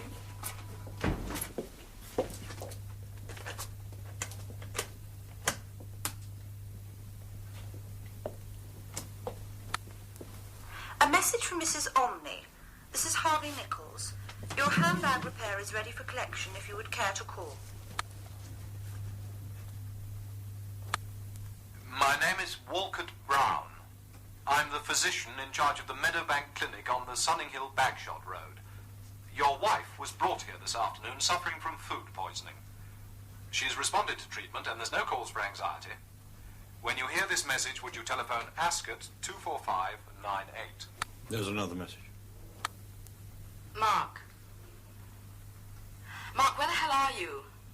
We've been trying to get hold of you everywhere, but no reply, so I'm leaving messages everywhere I can think of. I'm in a clinic near Ascot. My car's in a ditch. I have to spend the night here. It's about midnight now. Do ring me here and come and collect me as soon as you can. I had food poisoning and I feel bloody awful. But please, come quickly. Well, you heard that? What did I tell you? All your nonsense about having gone off with somebody else. Yes, sir.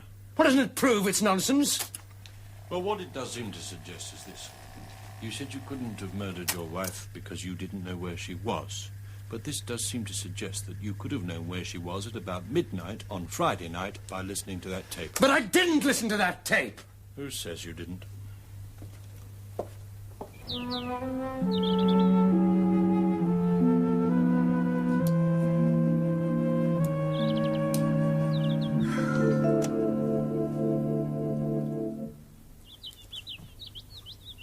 Morning. Morning. Hey, you look terrible. Didn't you sleep? Been up all night. I got it all wrong. 180 degrees wrong. I got the whole thing the wrong way round. Yeah. I thought Mrs. Walding was alive, but she's dead. We saw her. We saw her in the coffin. We certainly did. I thought she was alive and the others were dead. But in fact, she's dead and they're alive. You think so? But it must be, otherwise it doesn't make sense. So what are you going to do now? Well, whatever I do, I've got to do it quickly while they're still alive. You're going to have the police following you every inch of the way. Yes, I know. Well, you can hardly wonder. Oh, sure. I listened to that message from Clare and phoned her back at that number, arranged to meet her outside the gates in the middle of the night. She duly turned up and I did her in. Oh, God, I'm beginning to wonder. Walcott Brown said I was balmy and needed treatment. All right, let the police follow me. I don't care. Everything I do from now on is going to be out in the open. Done, as they say, in the light of day. Hooray. In a blaze of publicity, or as much publicity as the morning papers will give me. Who are you ringing? Hello, Mr. Rain. It's Mark Omney here. You know, the fellow who has lost his wife. Not yet, I'm afraid. Mr. Rain, you remember you told me about Mrs. Cook, the medium of Ennismore Gardens. Is she still alive? Oh, dear, how sad. And Priddy, her control, how do you spell his name? P-R-I-D-I. Thank you very much. And just one last question, Mr. Rain. Was there anyone at all, who knew about Mrs. Cook and Priddy in your visits? Thank you very much. Only the chauffeur who drove them there knew about Ennismore Gardens and he's dead. Good. Is it? I'm going to get ready. Hey, where are you going? Fleet Street, you want to come with? Well, I've got to see my agent this afternoon. I'll have to wash my hair and go up after lunch. You going to come back here? If you still need me. You know I do. Look, that's got to go. You know, you're simply repeating yourself. It's getting flabby. It's got to be tighter, much tighter and altogether. Omney's here. Oh, God, no. Hello, Mark. Come in. Hello, Tim. Hello, Julie. What news of Clare? None, I'm afraid. That's extraordinary. The police seem to believe that I murdered her and hid her body somewhere. Good God, they don't really. Well, they haven't charged me yet, I suppose, because they haven't found the body. You, No, I didn't kill her, which is why I need your help. Just how do you think we can help? Well, you can print a story in your paper as big as you like. It's certainly news now.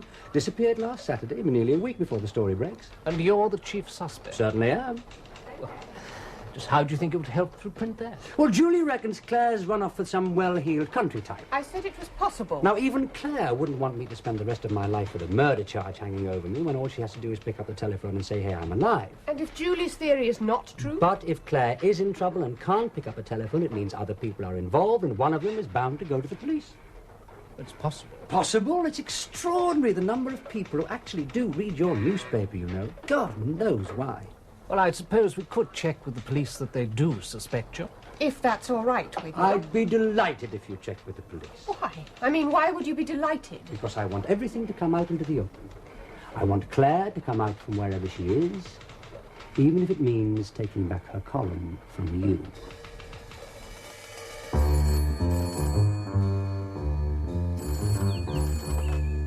Hello? Oh, it's you, Mr. Rain. Mark, I'm afraid he's not here. He's gone up to London. I don't know when he'll be back. Can I help? Pity he isn't there. It was because he was so interested in Priddy and Mrs. Cook of Ennismore Gardens. Oh, yes. Yes, well, you see, there's something I thought he might like to look at. It's an old photograph album. Oh, perhaps you'd like to come over. Well, I was going up to London myself this afternoon, but well, if it'll be of interest to Mark... Look, I'll cancel my appointment. I can come over. I'd like to put an announcement in the Times personal column for publication tomorrow, please. Yes, I realise that, but this really is a matter of life and death. If you would. Thank you, I'm much obliged. The announcement is Priddy, that's spelled P-R-I-D-I, and Mrs. Cook of Ennismore Gardens, and I'd like that bit to be in uppercase. Oh, hello. Good afternoon or good evening, or whatever it is. Please come in. Thank you. It's a pity your young man Mark isn't here, but it's not urgent. Well, you mentioned photographs. Yes, it's about this album. You see, it was the telephone call about Priddy and Mrs. Cook. So you said. Do you believe in spiritualism? Well, I don't not believe in it. That's a picture of Mrs. Cook in one of her trances. And can you see a sort of shape hovering over it? Well, No, it's a sort of form. It's dark, but it's there. Ah, yes. That's pretty. I can see him. That's his arm, isn't it? Mhm. And that's his other arm, I think. Well, I wouldn't call it really a picture of him. Wouldn't you? It's more of an emanation. Oh, and that's Mrs. Cook again, not in a trance this time, with me and Georgina, Lady Marchant. Ah, she looks nice. Oh, lovely woman. 20 years and never a crossword. Have you some more of her? And to think that she left it all to that beastly nephew of hers, Colonel Upstart. He didn't deserve it. Do you know, he had the impertinence to come here the other day and threaten me. Threaten you with what? Well, he said I mustn't go around talking to strangers, stirring things up, and I'd better mind my step or else. I thought he was going to assault me. What did you do? Well, I said I would speak to whom I pleased, and I didn't please to speak to him, and would he please leave my house? Or else I'd force him to. And I would, you. Of course, that didn't make his temper any better. I imagine not.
Georgina, standing by her Daimler with Mrs. Woldingham. And there's Mrs. Woldingham again. What? Not a good picture of her. You see, she always stood with her head turned the other way because of that awful birthmark. That's Mrs. Woldingham. Are you sure? Yes, why?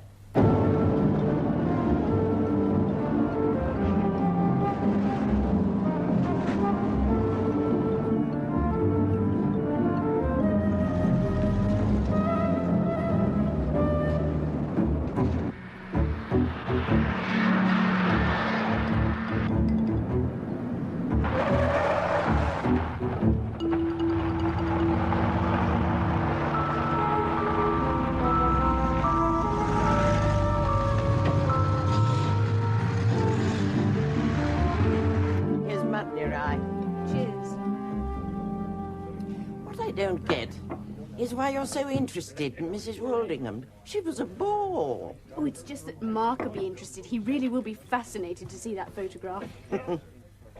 I told him I didn't know her. It was a lie. I knew her through and through. Did you? She was a bore, the worst kind of bore, a Surrey bore. She looked down on me because I hadn't got as much money as she had. I was a paid companion.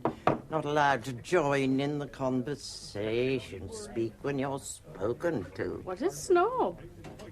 Although, of course, my family was much better than hers. I bet it was. Ah, well, she's dead and a good thing, too. Gone to join the largest family of all. Yes.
cottage at Windlesham to the empty farmhouse where we found you? Yes. You mean you followed it there? I mean, the Mini Cooper stopped outside my cottage. When I came out, it pulled away. I followed it, yes. But it kept stopping to make sure I was behind, to make sure I knew which way it was going. Kept stopping? Yes. You didn't try to overtake it? I couldn't. I didn't have a chance. Obviously, the whole idea was to lead me to that farmhouse. Whose idea would that have been, would you say? Dr. Walcott Brown. Of the Meadowbank Clinic. And him or one of his minions. Was he or one of them driving the car? I've already told you I couldn't see who was driving it. You saw the colour of the car, you saw the number plate? Yes. And whoever was driving it, you followed it to the farm, and when you got there, it was just standing there with no one in it and the lights switched off. Yes. Pretty nippy you must have been, with you so close behind. Well, I wasn't all that close behind a lot of the time. Your car's more powerful? On the straight, yes, but the roads were narrow and winding. It was a Mini Cooper. Didn't it strike you it might have been your wife driving the car? I'm fairly sure it wasn't a woman. You're sure? I'm fairly sure. Right. So you got out of the car and you went into the farmhouse. How did you get in? I found a door that was open. Was it now? You went upstairs where you saw a light shining, then you heard the Mini Cooper driving away. This time you didn't follow. Well, it would have been impossible. I couldn't see it. And then my patrol car arrived and they couldn't see it either. You're the only person who saw the Mini Cooper. Yes, well? You sure it was real? But I was there where your men found me. Yes, you could have made it up without being led there. Why? You could have gone there of your own accord without being led. I could have done. But what would I have gone there for? Do you recognise any of this? Looks like the rest of my wife's clothes. Where did you find them? In one of the outhouses adjoining the farmhouse. There's blood on some of them. Drink up now, ladies and gentlemen, if you please. I'm sorry Mark didn't show up. I wonder where he's got to. Oh, it doesn't matter. Yes, but I know he'd have been interested. I suppose I couldn't borrow your album just to show him when he comes back. Tell him he can come over and see it at any time. Only too glad to show it to him. Any time. Thank you. I know he'll want to, but if I could just... Anytime. Come on, ladies, girls, bar's closed. We don't want any trouble with the police. Well, if the bar's closed, there's no point in staying, is there? Good night. Good night, Sam. Good night.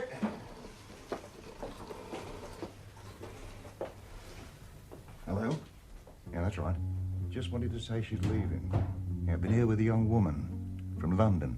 Yeah, I have. Friend of that young fellow's. Had a funny old photo album with her. Thought you'd like to know.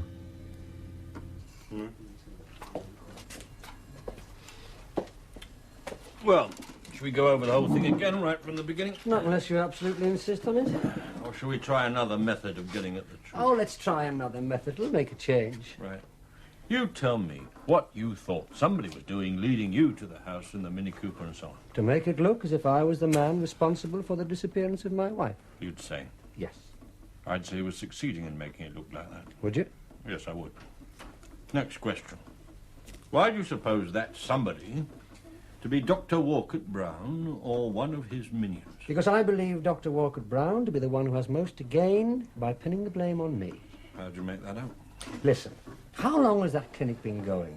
5 years, something like that? About that. And how long ago was it that Lady Marchant, who is Colonel Ford's aunt, and Lillian Sangster, who is the mother of Mrs. Carson Clark, died? I don't know. I don't move in their circles. Not much short of 5 years. They were patients at the clinic when it first started, but they didn't enjoy its benefits for long. Well? They died. And the clinic flourished, built new wings, installed new equipment. Flourish because these things always flourish because there are lots of rich, silly old women in the world. But what about the capital investment in the early days? That needs a board of directors with access to considerable sums of money. Are you saying? I am suggesting that you check the board of directors of the Meadowbank Clinic.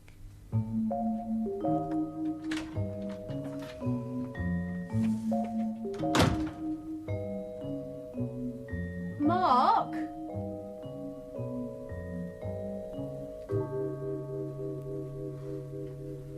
Are you you trying to tell me they murdered those old people for the sake of their money? No, that is exactly what I am not trying to tell you. I'm glad you're not, because that would be a very serious allegation. They are far too sophisticated to commit anything as serious as murder. They? Who are they? Well, to start off with, who was it told you I'd be at that farmhouse tonight? An anonymous call, I suppose.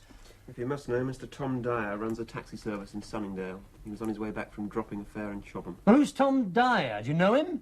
He doesn't happen to drive funeral cars in his spare time by any chance, does he? Come on, Mr. Omney, you're not doing yourself any good saying things like that. I'm not doing myself any good no matter what I say. No, you're not. Listen, my wife disappeared last weekend. It is now Wednesday night. This is the best break you've had yet. Her car is wandering about the country lanes under your very noses. Why don't you put out a general call for it instead of interrogating me as if I were a criminal? Leave us to do our job. You hound me and you persecute me and you do damn all else! If you want to make a complaint against the police, you're perfectly entitled to do so. There's a proper procedure for these matters. I believe that there is a conspiracy going on. What conspiracy? You are being told what to do by people who have influence. Let me give you 2 pieces of advice, Mr. Omney. 1, don't leave the neighborhood. 2, get yourself a good solicitor. I brought your car in, it's just outside. You mean I can go? And we can go home and get some sleep.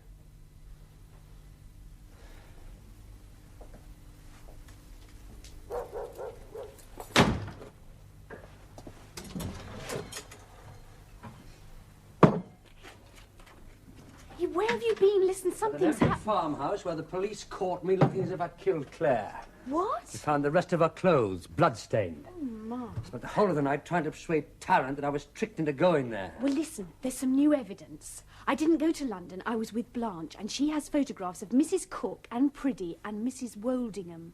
That wasn't Mrs. Woldingham in the grave. It was somebody else. Who's that? Who is that? Oh. If you don't say who it is, I shan't open the door. Help!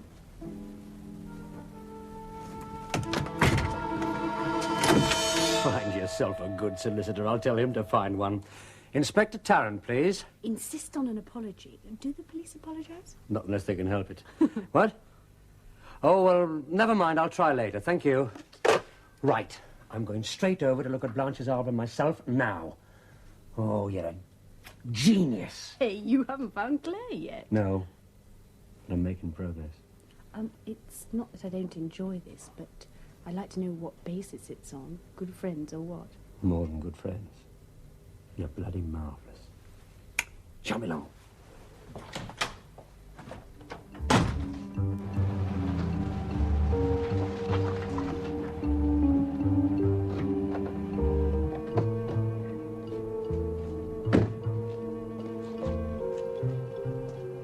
Mr. Rain? Mr. Rain! Mr. Rain, are you there? It's me, Markham.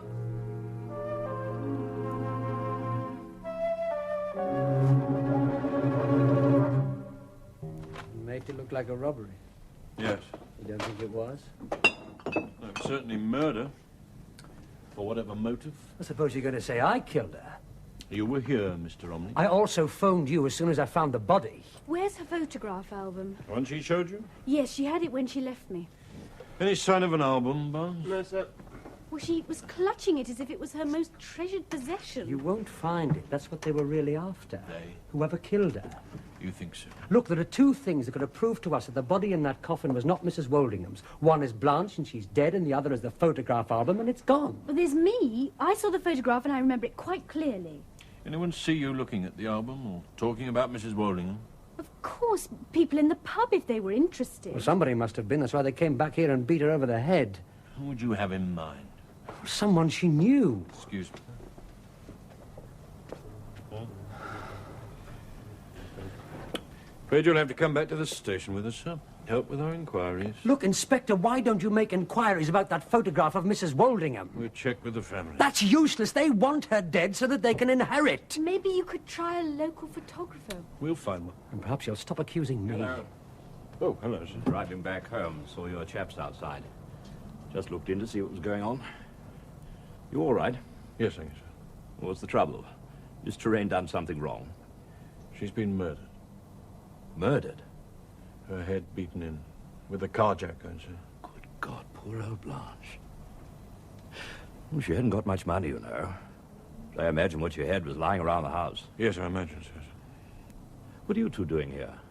Mr. Omney came to visit Miss Terrain. He found the body. Oh, he did? He notified us. Well, anything I can do to help? Not at this moment in time, thank you, sir. Well, I'll leave you to it, then. Poor old Blanche. My wife will be upset. Well, good night. Good night, sir. Look, why don't we all just go home and have a good night's rest? Miss Fraser can. And you and I have got a lot more talking to do. Oh. Broad daylight already. My. Doesn't time fly when you're having fun? Well, we don't seem to have got very far, do we? I wonder why. Because you're not being very helpful. The only help you want from me is my confession, right? Might speed things up. Look, I believe there are old women at the Meadowbank Clinic alive in the Twilight Wing who have been declared dead because their relatives want to inherit ahead of time. Just fraud. Nothing as terrible as murder till now. But now panic set in. They've already killed one person to keep our mouth shut, and if Clare's still alive, they'll kill her too. Read that. Clare, Omney. This you're doing. Ginger things up a bit? As if we needed that. You don't take the Times by any chance, do you? In the police station. We've already had calls from other papers. Tell them I'm unavailable. That's what I've said. Now remember, there are two words that no reporter can make anything of. No comment. Just no comment to anything they ask. Right. Yes? Mr. Kibble. Yes. Yes, I have. Yes, I agree, it is unfortunate. Oh, don't be so stupid. There was nothing I could do once you got into the Twilight Wing. All right, when? Half an hour. Yes, all right, we'll both be there.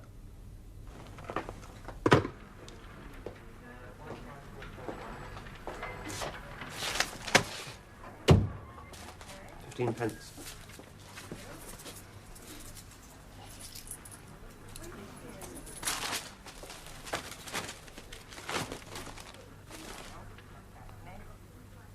There. Look. Mrs. Cook and Priddy of Ennismore Gardens. Friends, please scatter a few flowers from your window at noon today. B. B? For Blanche. She's dead. Lady Marchant doesn't know that. And if there is a scattering of flowers at noon? It means Blanche's friend, Lady Marchant, is still alive. Always assuming the late Lady Marchant reads her Times.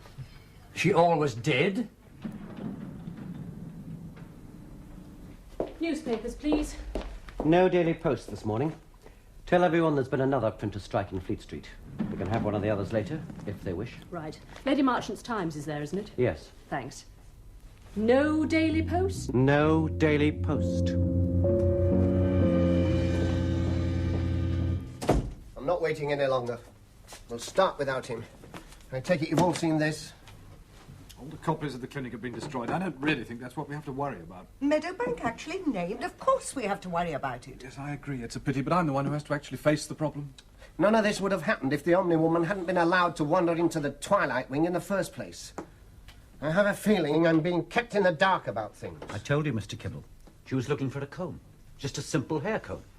When she came downstairs and found no one in the hall, she went along a passage at the one moment the door happened to be unlocked. It's never, ever happened. What possessed you to grab her and lock her up like that? You could have explained it away somehow. Mrs. Omney is a journalist. Her curiosity was already aroused. She had spoken to Mrs. Sangster and Lady Marchant. They are both supposed to be dead. Soames did the right thing. Nothing else I could do. I suppose you're going to say the same, Colonel. There's nothing else you could do. Blanche Terrain wasn't just in her usual drunk state last night. She could have exposed us all. As it was, she'd already shown Mrs. Woldingham's photograph to that girlfriend of Omney. She'd have given the album to Omney himself. You've lost your head. You may have wrecked everything. Oh, do shut up. No, may I suggest we just get down to business? I've called you all here because we've got to decide what to do. In view of the gravity of the situation, we must have a unanimous decision. Yeah. Now, what about the police? They're still holding Omney. Good. What about the clinic? What do you mean? The nurses. Are you still certain they can be trusted, despite all this? Implicitly, they've still got their Swiss bank accounts. Right. Well, I think we should wind up the whole operation. The old women in the Twilight Wing and Mrs. Omney have to be dealt with, disposed of. Yes. Look, it all depends on what moves the police make. Are your contacts still reliable? Absolutely. Right. If there's any question of them getting a search warrant, the Twilight Wing must be cleared. Remember, if the police find those women, there's not one of us here who'll get less than 15 years. I still don't think we should go that far. He's right. Well, you're the doctor. It's murder. It can be done quite painlessly.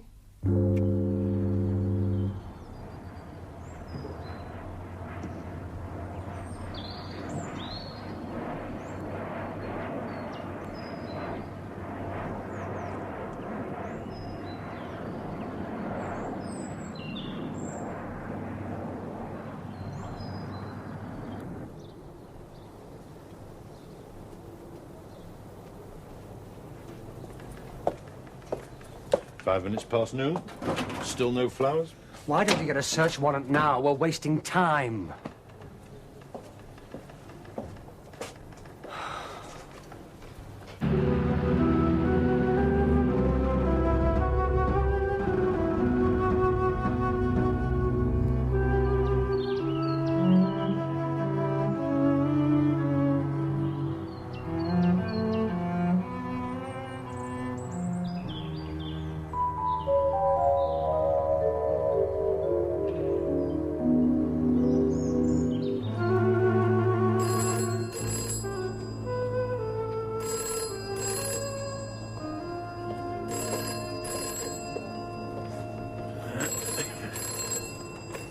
Darren. Yeah. Right. Your friend Blanche just received a floral tribute. 6 daffodils. Lady Marchant. We'll go as soon as we can. But why not now if Clare's still at that clinic? Listen, Mr. Omney, you're in enough trouble as it is. Just leave this to us, will you? Go back to your cottage, wait till you hear from us. And don't go near that clinic. They're all in their rooms, aren't they? Yes. The treatment room in the basement's the safest place, I'll say. I'm going to give them some special therapy. What about the Twilight Wing when they've gone? Put some ordinary patients in there. Make it look like any other wing.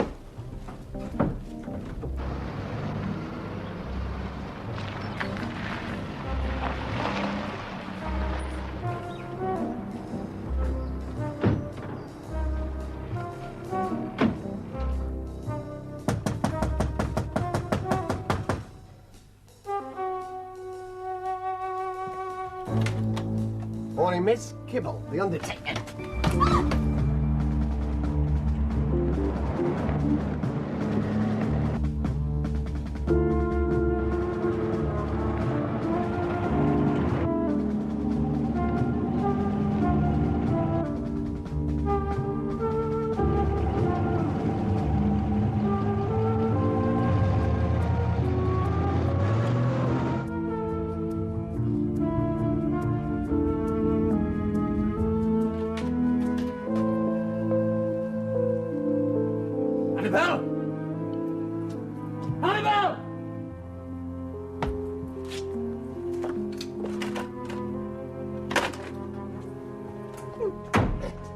You're a very lucky girl.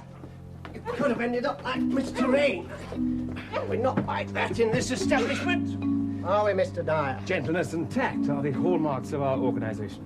And just for the moment, you may be useful to us, in case anything goes wrong. Thank you, Tom.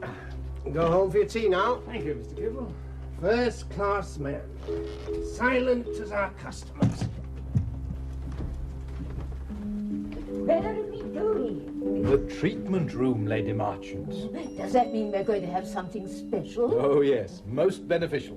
But why are we going in the lift? Because you're not very good on the stairs, Mrs. Woldingham. But I'm good on stairs. Oh, yes, indeed you are, Mrs. Saxter. Well, let them go by the lift. I'll go down the stairs. Lillian, you're just showing off again. Now, ladies, I'd like to keep you all together in one group. Yes, but why are we going? That's what I want to know. Come along, ladies. Now, into the lift. Won't you tell us what this treatment is? A surprise I've planned for you. Is it a nice surprise? Oh, yes, indeed. Most beneficial. You'll enjoy it very much.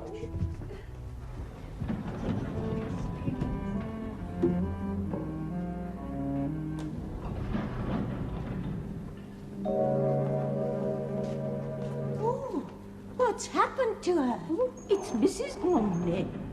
She's simply asleep, awaiting treatment. It's nothing to worry about.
Again. Oh, hello. Don't tell me you're still searching for your wife. Look, I'd be grateful if you wouldn't mention... Oh, you've got your hand. Oh, it's nothing. Oh, and this. And now I think you'd better go and get one of the nurses to do something about that cut.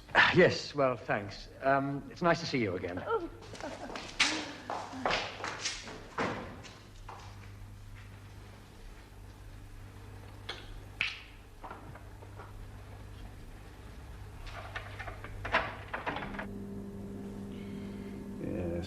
We should have the result of that experiment in half an hour or so, I should think. Then we'll terminate.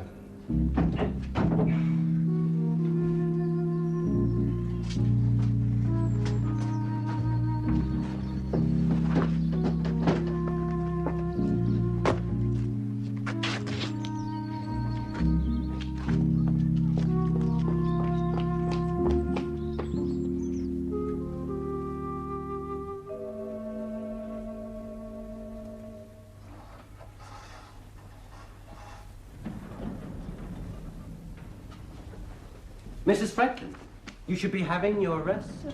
Just been for a little stroll. I met that nice man who's lost his wife. He'd cut his hand rather badly.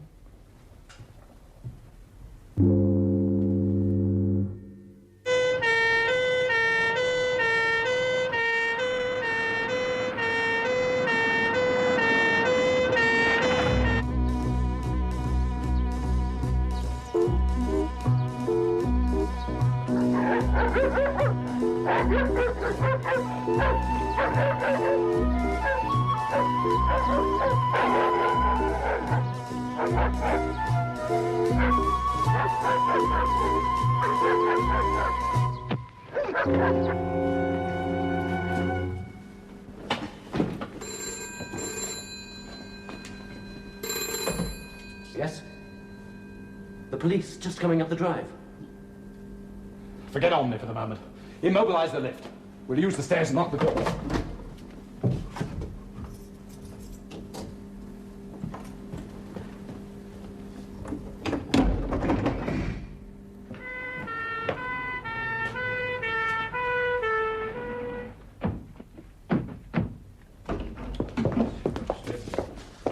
Inspector? Doctor, I have a warrant here to search these premises. Where's the twilight wing, please?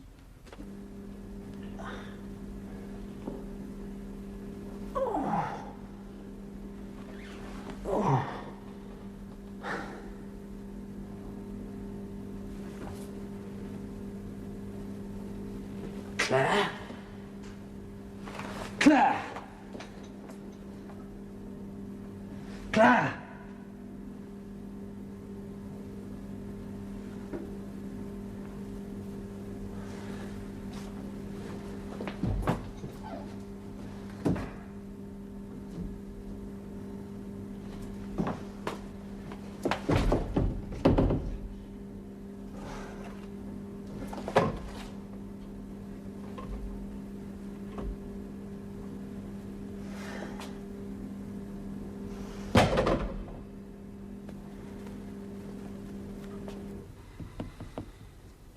I must speak to the doctor.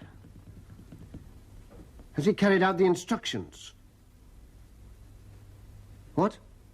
The police are here now. The doctor's got everything under control. Omney will go the same way as his wife. Look, I can't talk now. I'll ring you as soon as the police have gone.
I think we've seen everything now, Inspector. Still, Constable Barnes did see the flowers thrown out of the window, as the ad in the Times suggested. My dear Inspector, we have a number of old ladies here who read the Times person column avidly. Now, I'm quite sure one of them thought the message was for her, but as for it being Lady Marchant... Well, my dear Inspector, I can prolong life, but I can't yet raise the dead.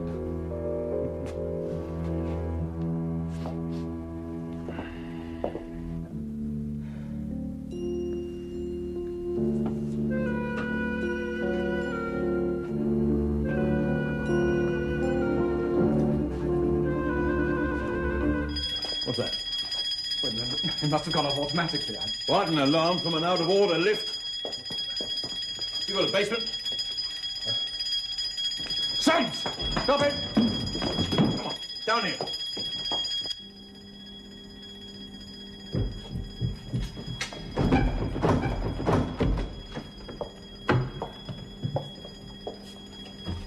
We're all here, including Clare. There's no sign of Annabelle, but I think I know where she might be.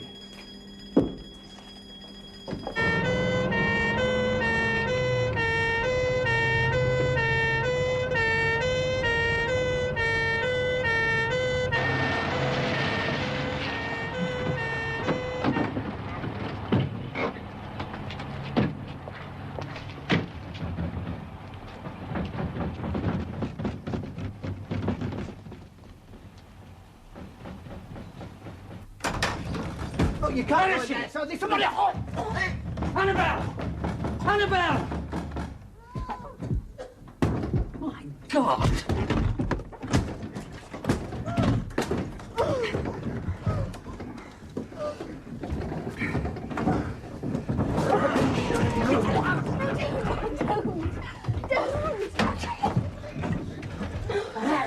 I didn't murder anybody. The Colonel killed Mr. Rain. What about Clare? She's safe, and the old women. You're not dead? No. Well, there's nothing to charge us with but fraud. How many years do you reckon we'll get? Oh, it was so exciting. You know, Dr. Walker Brown always said you need a little excitement to keep you alive. At this rate, I shall live forever. We all shall. Already I'm late for my funeral.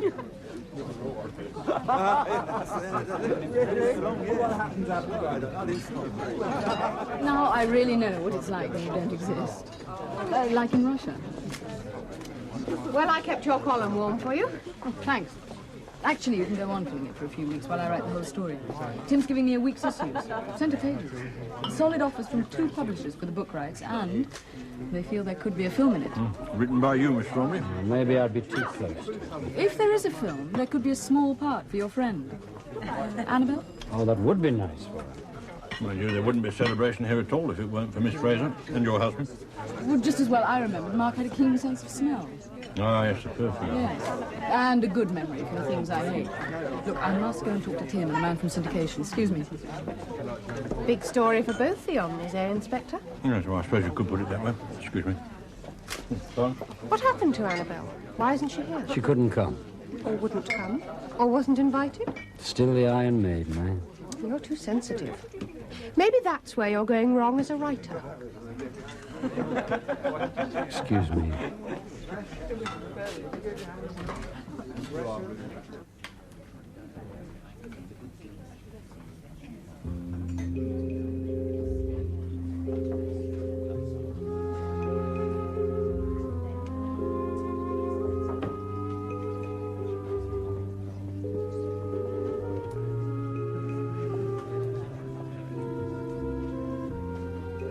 Dry white wine, wasn't it? Your memory's not so bad after all.